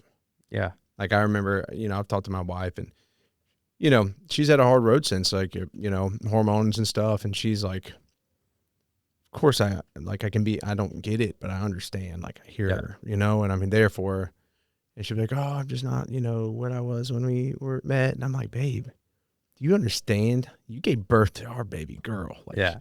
You just get more beautiful by the day. Like that just, I don't really know how to put it into words, but like, don't think that way because I find so much just love and attraction and beauty in you. Yeah. Even more so than I ever have. For sure. You know, like you're the mother of our beautiful daughter, our perfect daughter. You did that. Like, thank you. You know, it just changes your outlook on them in so many different ways, I guess you could say. Yeah, 1,000%. I have so much love and appreciation and respect for her and what she's done, you know, like the second time around, it was super hard on her postpartum, like just super depressed, like feeling like she lost Ozzy, even though he was still there because we had this new baby that, you know, he needed his mom, but, you know, Ozzy was like, he's still there, but she felt like he wasn't. It's like this crazy, I don't even know how to explain it, but it was really tough on her. And, you know, even still now she's working through figuring out who she is. Like, it's just different, you know, and I can sympathize with that. And I've seen the changes and, you know, the hormones are off, their bodies are off, they're different, you know, from that point on, they're never going to be the same. Yep. You know, but it's like, I don't want her to feel like she's broken or she needs to be what she was before. Like, I don't expect you to be the same and I don't want you to be the same. Yeah. You know? Yeah. And that's what I'm getting at too. 100%, bro. Like, it's so beautiful that you can change and, you know, I'd love you even more for that. Yeah. I don't want you to be what you were. Exactly, man. You know? Perfectly said. Right on, man. What did becoming a father do to you that you didn't expect? It made me think about my every decision. You know, before it was me living for me. And now it's not me living for me. It's me living for them. You know? Yeah. It went from me taking care of myself to me taking care of my wife and my kids, you know, and you gotta be okay with not always giving yourself what you need because that's the sacrifice you make, you know? Yeah. And you got to walk the fine line between taking care of yourself to make sure you can show up for them. But it's not about me anymore. Nope. You know? Yeah. Everything comes down to them. Yeah. It sucks too because like you have to, it goes back to the self-centered thing. You have to be centered in yourself. You have to take care of you. You have to do things that like stoke your fire. For sure. So it's like, goes back to the presence thing. It's like that fine line, man, between like investing enough in yourself that you don't lose you in them, because then you're no good for them if you lose yourself, you know? For sure. So it's like, but you want nothing more than to pour everything into them. Like, even if that's what you desire, like you got to be really careful about that. Yeah. And I've dealt with that, dude. It felt like I was killing myself because I was giving too much. Yeah. Has losing your father changed how you think? Has losing your father changed how you think about being one? Yeah. I mean, you know, back to the fear of them living without me. I'm just really intentional about my time and the way that I show up for them. You know, I want to make sure I'm present, and I want to make sure they know that I'm there. Yeah. And I'm actually there. I'm not doom scrolling on my phone or watching TV. Like, I'm there hands on with them, you know, really building that connection and making sure that I'm doing my best to give them my time. Yeah. Like, I want them to know and feel that I was there and I was actually there, you know? Yeah. Not just there, you know, being dad. Mm-hmm. Like, I want to be dad, you know? I want to create a foundation for them, create strong men and build that character in them. Yeah. You know? 100%. It's obviously a little different with a daughter, right? Yeah. Like, I want to be the man she builds a relationship with one day. If that makes sense. Yeah. Like, be the man I want my daughter to marry one day. Exactly. Your job is to be the man you want your sons to become. Yeah. You know, those statements alone, man, change your perspective as a father so much. It's like, shit, that's like, it's a big thing to carry. Like, what do I envision for them? I got to set that example all out. Well, and then it's like, you know, I'm still figuring out who I am as a man. Yeah. You know, like and that's something that I want to raise them to show them it's okay to fail. Like, I want to show them my failures. You know, I don't want to just portray that perfection is everything. Yeah. That's not real. That's not life. And you don't learn from that, you know? Yeah. And because you know, it's not like you're ever there. It's like one thing I'll teach my daughter is like, you never got it figured out. Yeah. You know, I always say like, I'm going to be ripping off masks till the day I die. You know, like transformation's an eternal thing, you know? So it's like, it's not even about like figuring out who you are and like, I guess growing, just being willing to transform and grow always. Right. Like, yeah. Does that make sense? Like, kind of combine the two, but no, for sure. And like, you gotta adapt to life. Yeah. It's always changing, and it's never going to be the same formula from, you know, your life a year or 2 years ago. Like, it doesn't apply to where you're at. Yeah. You know, it's always changing. And I just want to do my best for them the best way that I know how, you know, and it's hard, you know, trying to be an athlete, and then, you know, trying to do other things to make sure we're financially taken care of, and then be the parent that I want to be, and then also be there for my wife. Yeah. You know, and it's like, I'm really hard on myself about it, but I'm also like, dude, you're fucking 24 years old. Like, give yourself some grace. You don't need to fucking know everything right now. Yeah. You know? Yeah. But it's hard. You don't need to know everything ever. Yeah. You know, that's the thing. Like, you just keep learning more, you know, and growing into that. I don't know. It's just, I think at the end of the day, like, one thing you've said, and it's a word I use all the time, is intention. Yeah. You know, you can get a million freaking baby books and like how to be a parent and read all the shit. Dude, every kid's different. Every dynamic's going to be different. I truly believe like we're going to fall short, dude. We're going to make mistakes. That's part of it. There's no blueprint. And I think the fact of the matter is that as long as you're intentional, that's what matters. And you just do your best. For sure. You know, and understanding that and having that awareness. I don't know if you saw the thing I talked about putting that door in. Yeah. I wrote that piece about putting that door up, you know. My daughter wanted me to hold her, and I'm like, I gotta get this door, you know. And then she went to bed. I didn't do the door till the next morning, and I was like, fuck, dude, it really hit me that night. Like, I missed that moment, you know. But those things are going to happen, but it's like, I think the key is having that awareness that like, oh shit, I did miss that. Okay, let's make sure I focus the next day, right? You get up and you do your best. Yeah, and I mean, I sometimes harp on moments like that, and it fucking just it drags me down, dude. Like moments of I get frustrated and maybe yell at them when I shouldn't have, and then you know I'm in bed and I'm just like, damn, dude, I wish I could go back and just, I don't know. At least with my older one, I'm like, I catch myself thinking that, you know, he knows what he's doing, but he doesn't, dude. He's figuring it out. He doesn't know what's happening. What's the age difference? How old are they?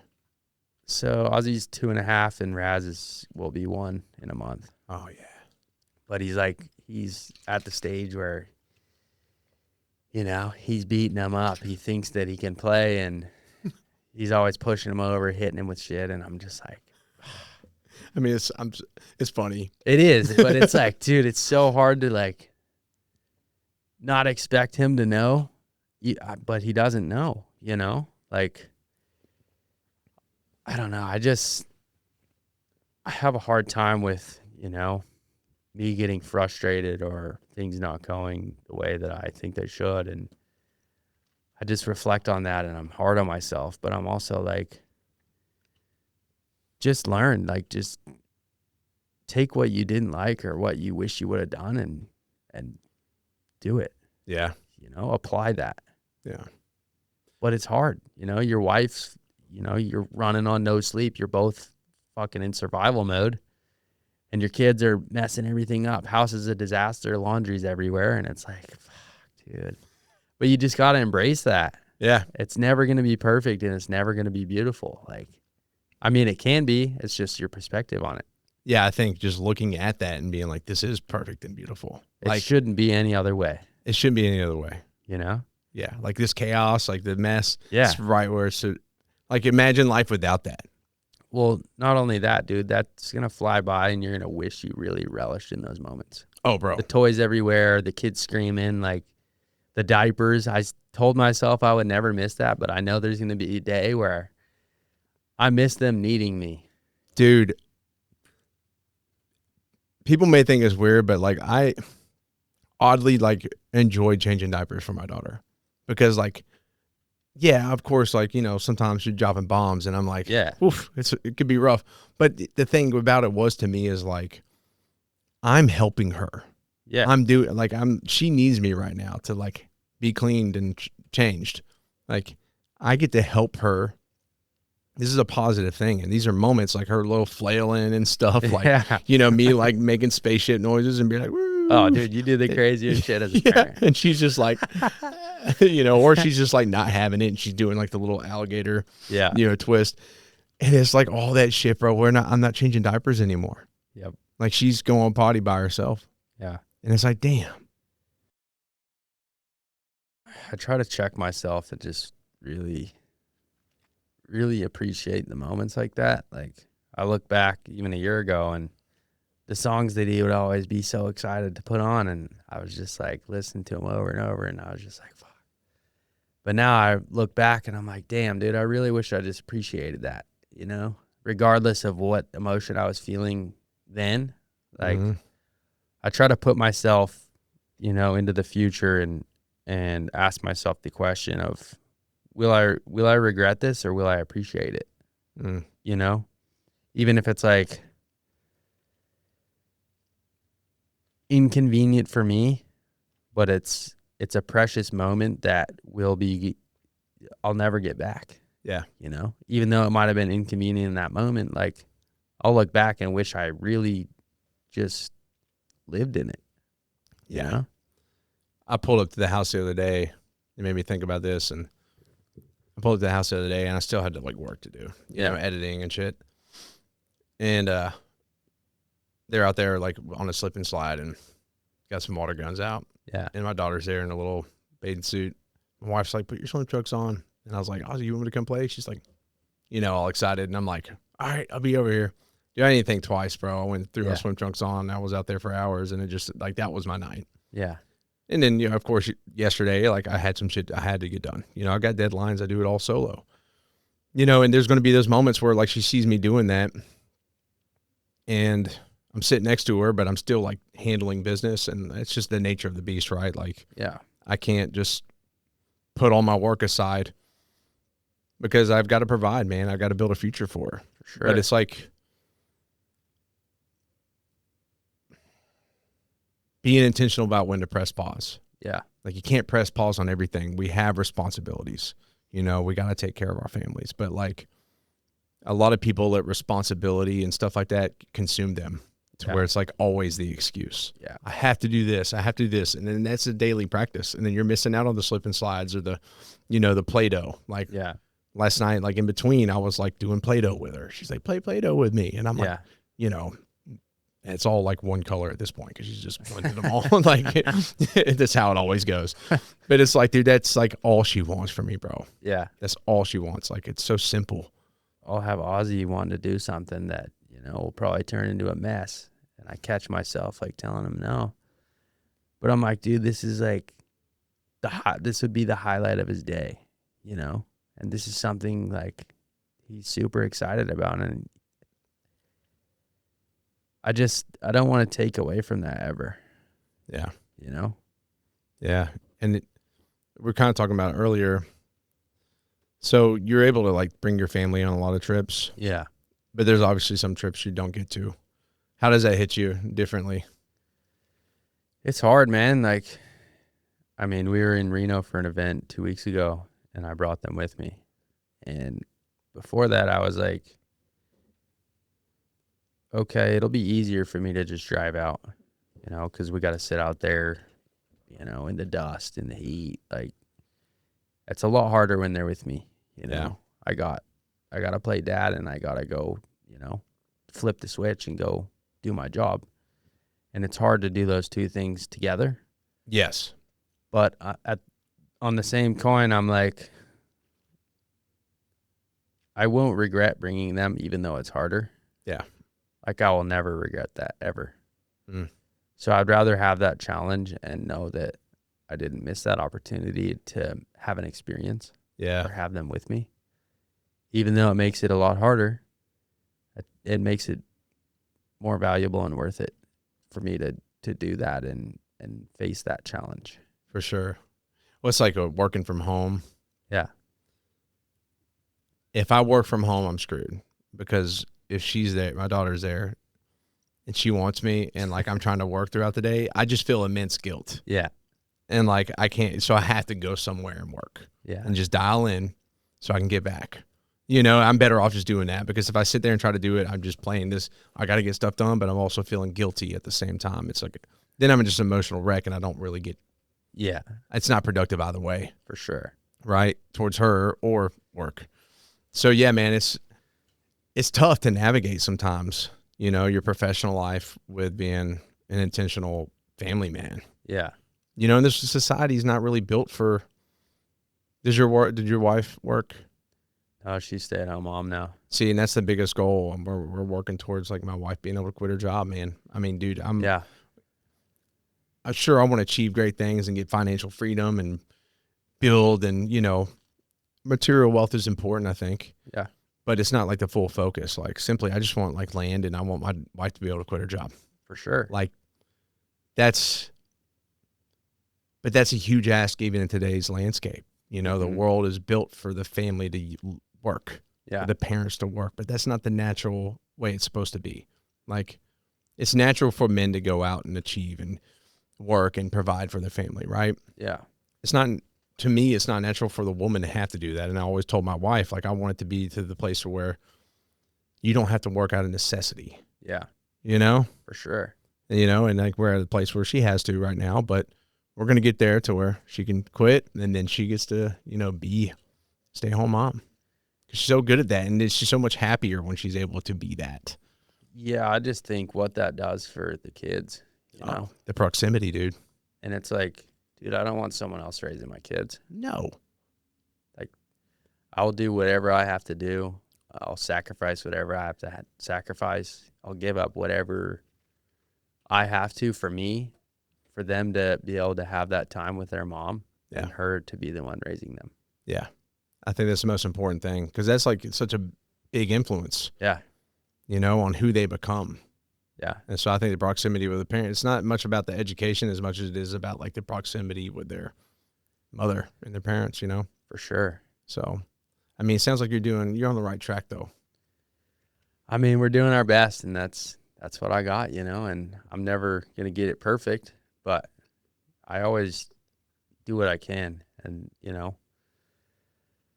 it's most important for me to, and this is something I'm so grateful for riding bikes and doing what I do is being able to give my time to my kids.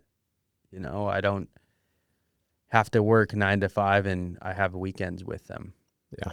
Like I'm there every single day. Yeah. I'm present in their lives every single day. Yeah. And we get to create memories and moments that are going to be super impactful, on them. Yeah. Traveling and doing what we do. But it is hard, in this space. I don't get to just turn my brain off on Friday afternoon. No. Like my work is my life, and I think about it every single day, 365 days a year. Yeah.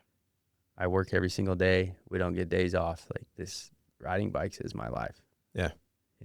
I can't get away from it. So it's hard to turn that off when I do get home, because, what you create is up to you. There's no one telling you what to do. There's no one saying, hey, you need to do this. This is the job. Yeah, especially in like the places we are. Yeah. Like, not to knock anybody going to a 9 to 5, but there is that structure. There's a beauty to that, because you go and you do your job and then you come home. You can unplug it, right? But like your future, again, goes back to you creating it. You have to you have to create the content. You have to go do this, this, and this. So it's a lot when it's all on you. Like for me, for example, like I don't have a team. One day I want to build this to where, I'm able to just come record, right? Yeah. And tackle other opportunities. I'm an entrepreneur, man. I want to keep building. Yeah. But I have to do it all. So it's like there's always, even when I'm sitting there with my family, like I'm having a meeting right here. Yep. At like 10, 8, 9, 10 p.m. into, the wee hours. It's just how it goes. And as soon as I wake up, I'm like, okay, I got to do this and this today. Like it never turns off. Yeah. And that's a hard battle to fight, and it's hard to turn off and really just be okay with not thinking ahead and what's next and what am I doing. And, it's in this environment, it's like you're always in a state of, what are we doing next? What can we create? How can we be new? It's always like these gears are always turning. They don't stop. And I think that's a misperception people have about like working for yourself. Yeah. Like, because you hear people say, well, you love what you do. You never work a day in your life. And I'm like, you work all hours of the day, every day. Like there's more work than you can like comprehend. Like that's that's from my experience. But I will say, to the point, is that it's just learning how to like be intentional with them. But for me, I love working. Yeah. So there's that plus side too, is like my work makes me better. My work brings me joy. Like, yeah, it's a lot. Yeah, it's stressful. Yeah, there's like been a lot of adversity along the path, but it's done so much for me. And so I'm able to like bring a kind of energy to my family, to my daughter, even that like a lot of other things wouldn't fill. For sure. Yeah. Wouldn't give me that same kind of growth as an individual. Yeah. So like while I am thinking about it all the time, I also enjoy thinking about it a lot and like growing it and doing that. So I don't know. It's better to be thinking about that than something I hate. Definitely. I think it just gives you purpose. It gives you fire, and it drives you to, create that for your family. Yeah. If you're just working a dead end job that you don't really give a shit about, like, what are you living for? Yeah. The paycheck? Exactly. Like, if you're intentional about being a parent, like, yeah, your kids are going to see, like, okay, you got to focus on work sometimes. Like, and I've had to come to that. It's like, I may not be able to like hone in on every single moment, but I'm honing in on most of them the best way I can. Yeah. And then one day my daughter's going to understand too, like, the hard work it takes to achieve something, right? Like, she gets to see that. It's like when I got to work out and I'm doing burpees. Yeah. It's not that I'm taking time away from her. Like, sometimes I'm like, okay, I can pump the brakes on it. But like, she's 3 and she tries to do burpees with me, Yeah. and like, I think that's really cool for a 3-year-old to be trying to do burpees with their dad. Like, that's going to actually help her out in life moving forward, like seeing that discipline and stuff. For sure. And I'm not complaining by any means, there's just challenges with everything. But I would be proud for my kids to see me working so hard for a purpose. Exactly. Exactly. It sounds like you're doing that. Yeah. Yeah. No, I'm so grateful, and I just appreciate where I'm at and what I've been given. Hell yeah, man. What's the biggest challenge of this season of your life right now? I'd say balance, Balance. trying to make sure we're in a good financial position to, eat clean food and take care of, my family the way that I want to and the way that they deserve. Yeah. And then, on the athlete side of things, pushing myself in the sport while I'm, juggling things at home and learning how to become a father, and then trying to, start a new business. Yeah. And just trying to show up as my, highest version for sponsors, for my wife and kids, and for myself. Yeah. Just I'm figuring out how it all works together and is cohesive, and not just not living in resistance. Yeah. A lot of times we live in resistance. Just our minds put us in that place too. Yeah. And it doesn't, there's no growth to be had, and it's not healthy. Yeah. You said something about you want people to understand how powerful perspective and faith can be if you surrender yourself. So what does surrender actually require of you? What does that look like? I mean, just kind of like what you said, not trying to control everything. Yeah. Whatever's going to happen is going to happen. And most of the time you're not in control of that, like your life has a plan for you. I believe that. Yeah. You don't just end up here by luck.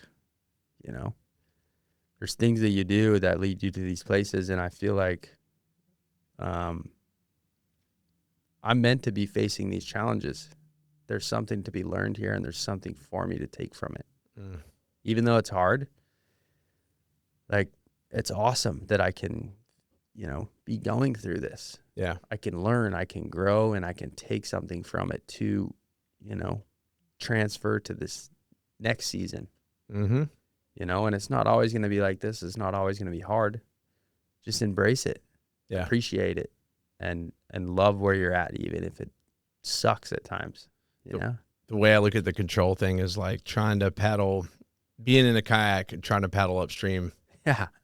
Rather than just like turning around and moving with the river. And like sometimes you're going to go under, but that's like part of it. But you're going with the flow of things. For sure. And I found myself like trying to paddle upstream. I'm not a freaking salmon.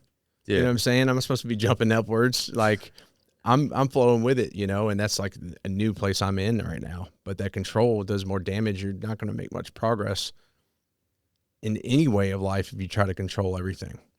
Yeah. I mean, I'm kind of in a place where I'm not fighting it anymore. I'm not resisting it. Yeah. I'm okay with it, and this is where I'm supposed to be. That's the beauty right there. Yeah. I'm right where I'm supposed to be. There's nowhere else I'd rather be, and whatever life has planned for me, I'll be as ready as I can be. Hell yeah, man. What does faith look like for you in practice? I mean, relating to mountain biking, you're going to have thoughts creep in of what ifs, what if I crash, what if this goes wrong? But whether you listen to that or not is dependent on you. And, what I've learned is I wouldn't be in this place that I'm at if I didn't know what I was doing. Yeah. You don't just wind up here. Yeah, for sure. Yeah. I mean, it's true. So, I have faith that, really in life that everything always works out. And it's like, whether I'm in a tough financial spot, dude, if I really lean into that and trust it, every single time, dude, I cannot express. The world has shown up for me the way that I needed it to. Yeah. If I just trusted and I let go. Yeah. Every time, dude, it's the craziest shit ever. And Yeah. it's hard unless you've seen it. Yeah. Felt it. It's powerful, man. I love that, man. It's just knowing that it's all going to be okay. Yeah. I mean, even if you're having your worst day ever, like, if you allow it, there is a bright side to everything. Yeah. It's just whether you want to embrace that or not. You said you want people to know they're not alone. Who are you talking to with that message? Who do you picture when you say that? I mean, I'm speaking to my father and people that are, like him. Maybe they don't know how to manage or express themselves, or even kids that don't feel like they fit in or kind of feel like they're singled out, or people that don't feel like they have a purpose, Mm-hmm. I just want them to know, like, you could, maybe see someone, with a net worth of $1 billion, or, the bum on the street. Like, we all go through something, and we're all in this, experiencing this life in whatever capacity together. And we came here the same way. We're leaving the same way. Yeah. Regardless of your status or, the material things that you've, maybe accumulated, or your status. Like, dude, trauma and all these things that we go through, they find you regardless of, race, net worth, status, like, whatever you are, those things, you're not immune to them. Yeah. Exactly. But the way that social media portrays it and the world portrays it is like, if you get to this point, like, everything's great, everything's perfect, But that's just all a fabrication of some bullshit. Strip everything away. Your money, all of it. Who are you? Ask yourself, like, I think it's important for everybody to ask themselves, no matter where they're at in life, like, just strip it all down. Who is there? What's there? Yeah. And I think that's the best place you could probably build up from. For sure. Even the other day, dude, I was like looking out the window, just at my truck, and we just got back from camping. And I'm like, dude, my truck burned down. The thing that I would be, the thing that I would have the hardest time about is, like, losing my kids' things, not the truck itself, but, I don't know, like, their clothes, their stuff, man. Like, that means so much more to me than anything that I own. Yeah. Or even, like, my house, dude. I would cherish the pictures and the non-monetary things. Yeah. But in this world, that's just deemed as the thing that you're supposed to aspire to attain. There's no true value in that. There's not. Your kids ain't going to remember, like, how much money you made or whatever the case is, right? Like, I've thought about it, like, oh, I want all this land and, all this stuff, right? Yeah. Of course, it's important to me. But, like, whether my daughter is sitting in this place right here in the middle of a city, I don't know, I'm trying to just think of an example, or she's sitting on some land out here. Yeah. Dude, that it really doesn't make any difference to her. No. She's loved. She's got everything she needs. Yeah. And she's happy with that. She just wants that love is all we need to give her, if that makes sense. I mean, yeah, those other things are important, but you get what I'm saying. At the basis of it, it's like they don't need much more than that. No, You know? and I don't think we've ever needed more than that. Yeah.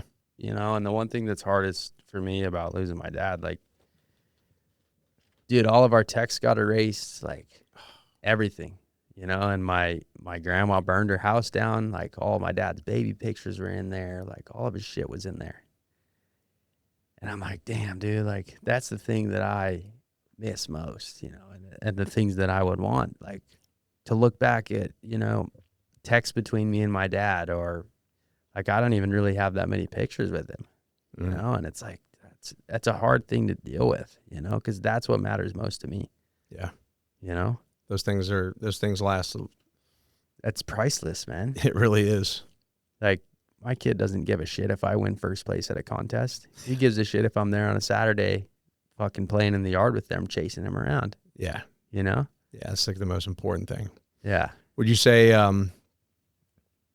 one thing I want to say, you'll like this. I do this thing every once in a while I call it the Ozzy files. Yeah. First time I did it, dude, I was in my old building and I set up record, set up all the shit, kept the headphones off, obviously. And I was just looking at the camera talking. And I was like, if you're watching this, I'm not here anymore. Yeah. And I just started bawling out. And I didn't realize how like crazy that would feel speaking to the camera as if I was already gone. Yeah. And I made it a thing every once in a while, record for like 30 minutes, just talking to my daughter about the season of life, how beautiful she is, like her changes, her mother, all this stuff, things I'm experiencing, maybe, and then it's going to be in a SSD drive. I've got it in the Google folder and everything, but one day she's going to get access to that. I've got a couple people. Yeah. I'll make sure she gets it. And like, dude, no matter where she's at in life, one day she's going to be able to watch these videos of her father talking to her. Like, dude, that's such a beautiful thing. And I have a lot of respect for that. I appreciate that. That's like hands down the most valuable thing that she will have. Yeah. Yeah. If I could pass, that was the point, something like very important I could pass to her, just like discussion. She's in a hard season, or just like she just wants to hear her dad one day when because I will be gone. Yeah. She'll be able to like plug this in and watch it and just like talking directly to her. Like, what a beautiful thing. And I think it's just like, that's such a powerful, where we're at in technology and stuff. Like, we have the capability to like pass that on. Like, it'd be so cool to listen to my great grandfather and his stories. For sure. We can do that for our children.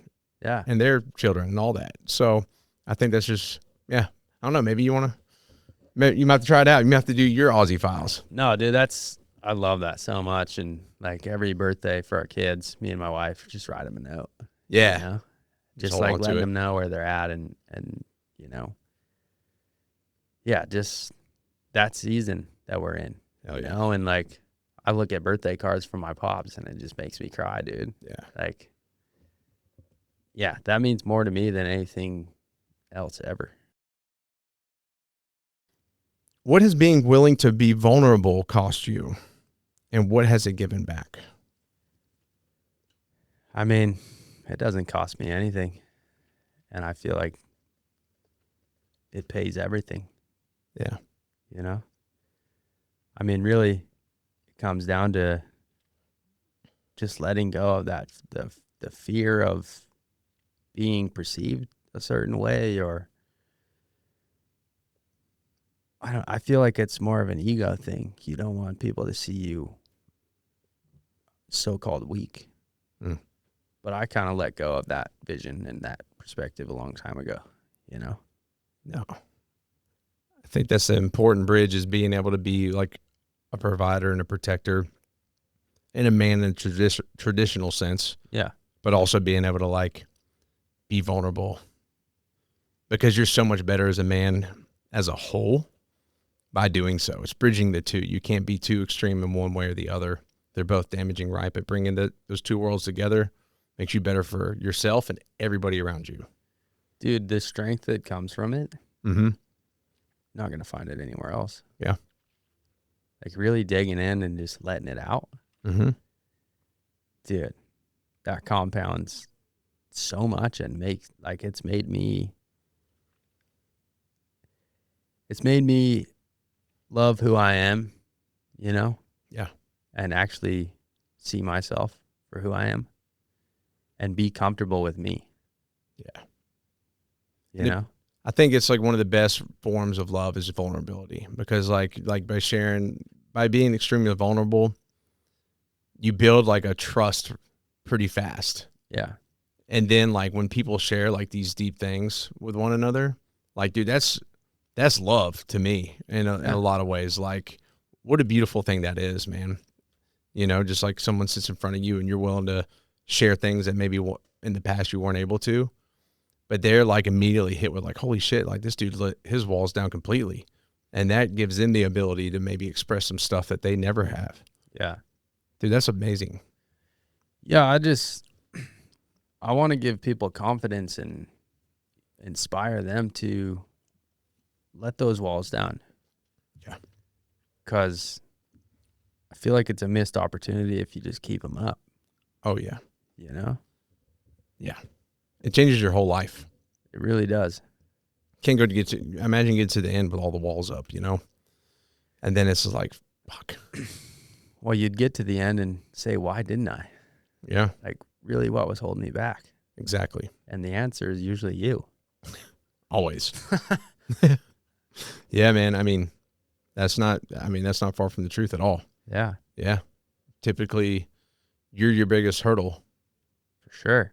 If your son or if your boys were to read about this or watch about this season of your life one day, you know, so hopefully they do check this out. Yeah. What do you want them to understand about who their father was in the middle of the season? I'd want them to understand that, you know, I don't have all the answers and I'm going through it and navigating it with what I have, but I'm doing my best with the intention of their well-being in mind. Yeah. Like every day I wake up and every action I take is for the benefit of them. Yeah. You know? And, you know, we all have our moments, but we're human. And that's okay. It is. It's okay to get frustrated and it's okay to be overwhelmed and you know, I'll oftentimes have spiral moments where I feel like my life's crashing down and it's just me talking to me, creating stories that aren't true. I know that. Been there several times. Still happens. Yeah. But ultimately, you know, everything I do is for them and I may not be perfect and I have a long ways to go and I always will. My mentor said this to me, and you made me think of this. He said this to me last time we recorded, but he said, what if the purpose of life is just what we pass on to the future? You know, and it's like that, the willingness to transform, and you're talking about like where you're at in life. Like that, dude, that's part of your transformation. You've embraced it, right?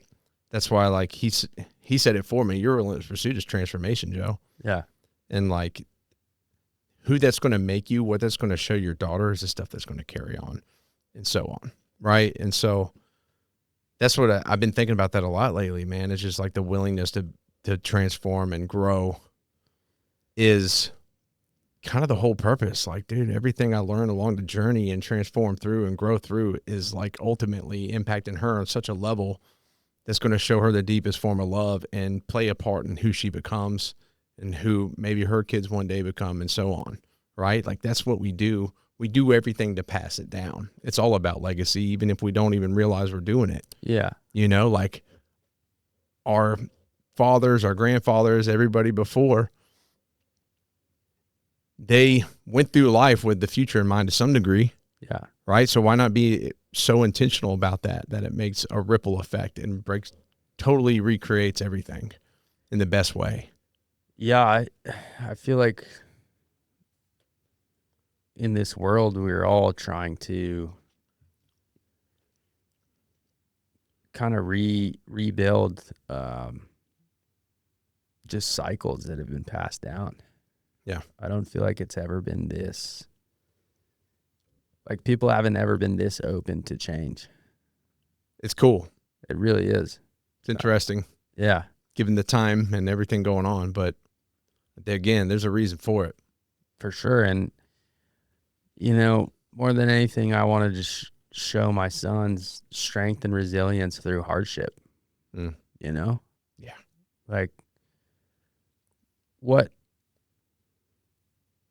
would I teach them or show them? You know, I'll relate back to when I was struggling. Like, if I just ended it all, like, what would that show them? Like, what representation of myself would that look like? If I can't, you know, navigate and adapt and work through things that are tough for me, they're going to struggle too. Yeah. And I always think, well, my dad left me here. Yeah. You know? That's not the character that I want to show them, and that's not me. Yeah. You know, I want to give them the strength, even though I might not have it sometimes, but I want to build that for them. You know, if I have to sacrifice me going through hardship so they can manage it and know how to deal with it better than I did, Yeah. fucking sign me up, dude. For sure. Hell yeah. I mean, that's beautifully said. And I think you're on the right track, bro. I appreciate it, dude. Yeah, man. You're crushing it, dude. I'm proud of you for what it's worth. That means the world. It really does. And I'm very grateful to be here and have this conversation and just express myself in this way. Yeah. And not kind of hold myself back. Yeah, man. There's nothing to hold back. I mean, you got anything else you got to let go or like, express. Like, right now's the time. You good? Yeah, no, I'm satisfied and I'm happy with this. All right, sweet, man. Well, I mean, we could probably just keep going all hours, but we'll get this opportunity. We'll just do another one. Yeah, that's what I'm thinking. Yeah. Yeah, I'll take my RV out or just bring you back. We'll see where we're at. All right, so a couple rapid fire questions, and then my final one word for where you are right now. Monumental. Sweet. Biggest thing fatherhood has given you? It's given me perspective. 1,000%. What do your sons make you want to become? Just a man with integrity and conviction. And my final question, man, I ask everybody this. Jaxson, what is your relentless pursuit? My relentless pursuit is leaving this world and the people around me better than I found them. I really want to just make an impact beyond, you know, the accomplishments and all the other essentially meaningless things at the end. You know, I want to leave someone with something, whether they learn from me or it's something I did or said that lasts beyond my lifetime, you know? Hell yeah. Beautiful. Thank you for that, man. Dude, thank you. Hey, Jaxson, where can people show you some support, show you some love? Jaxson Riddle on Instagram and Ride with Riddle on YouTube.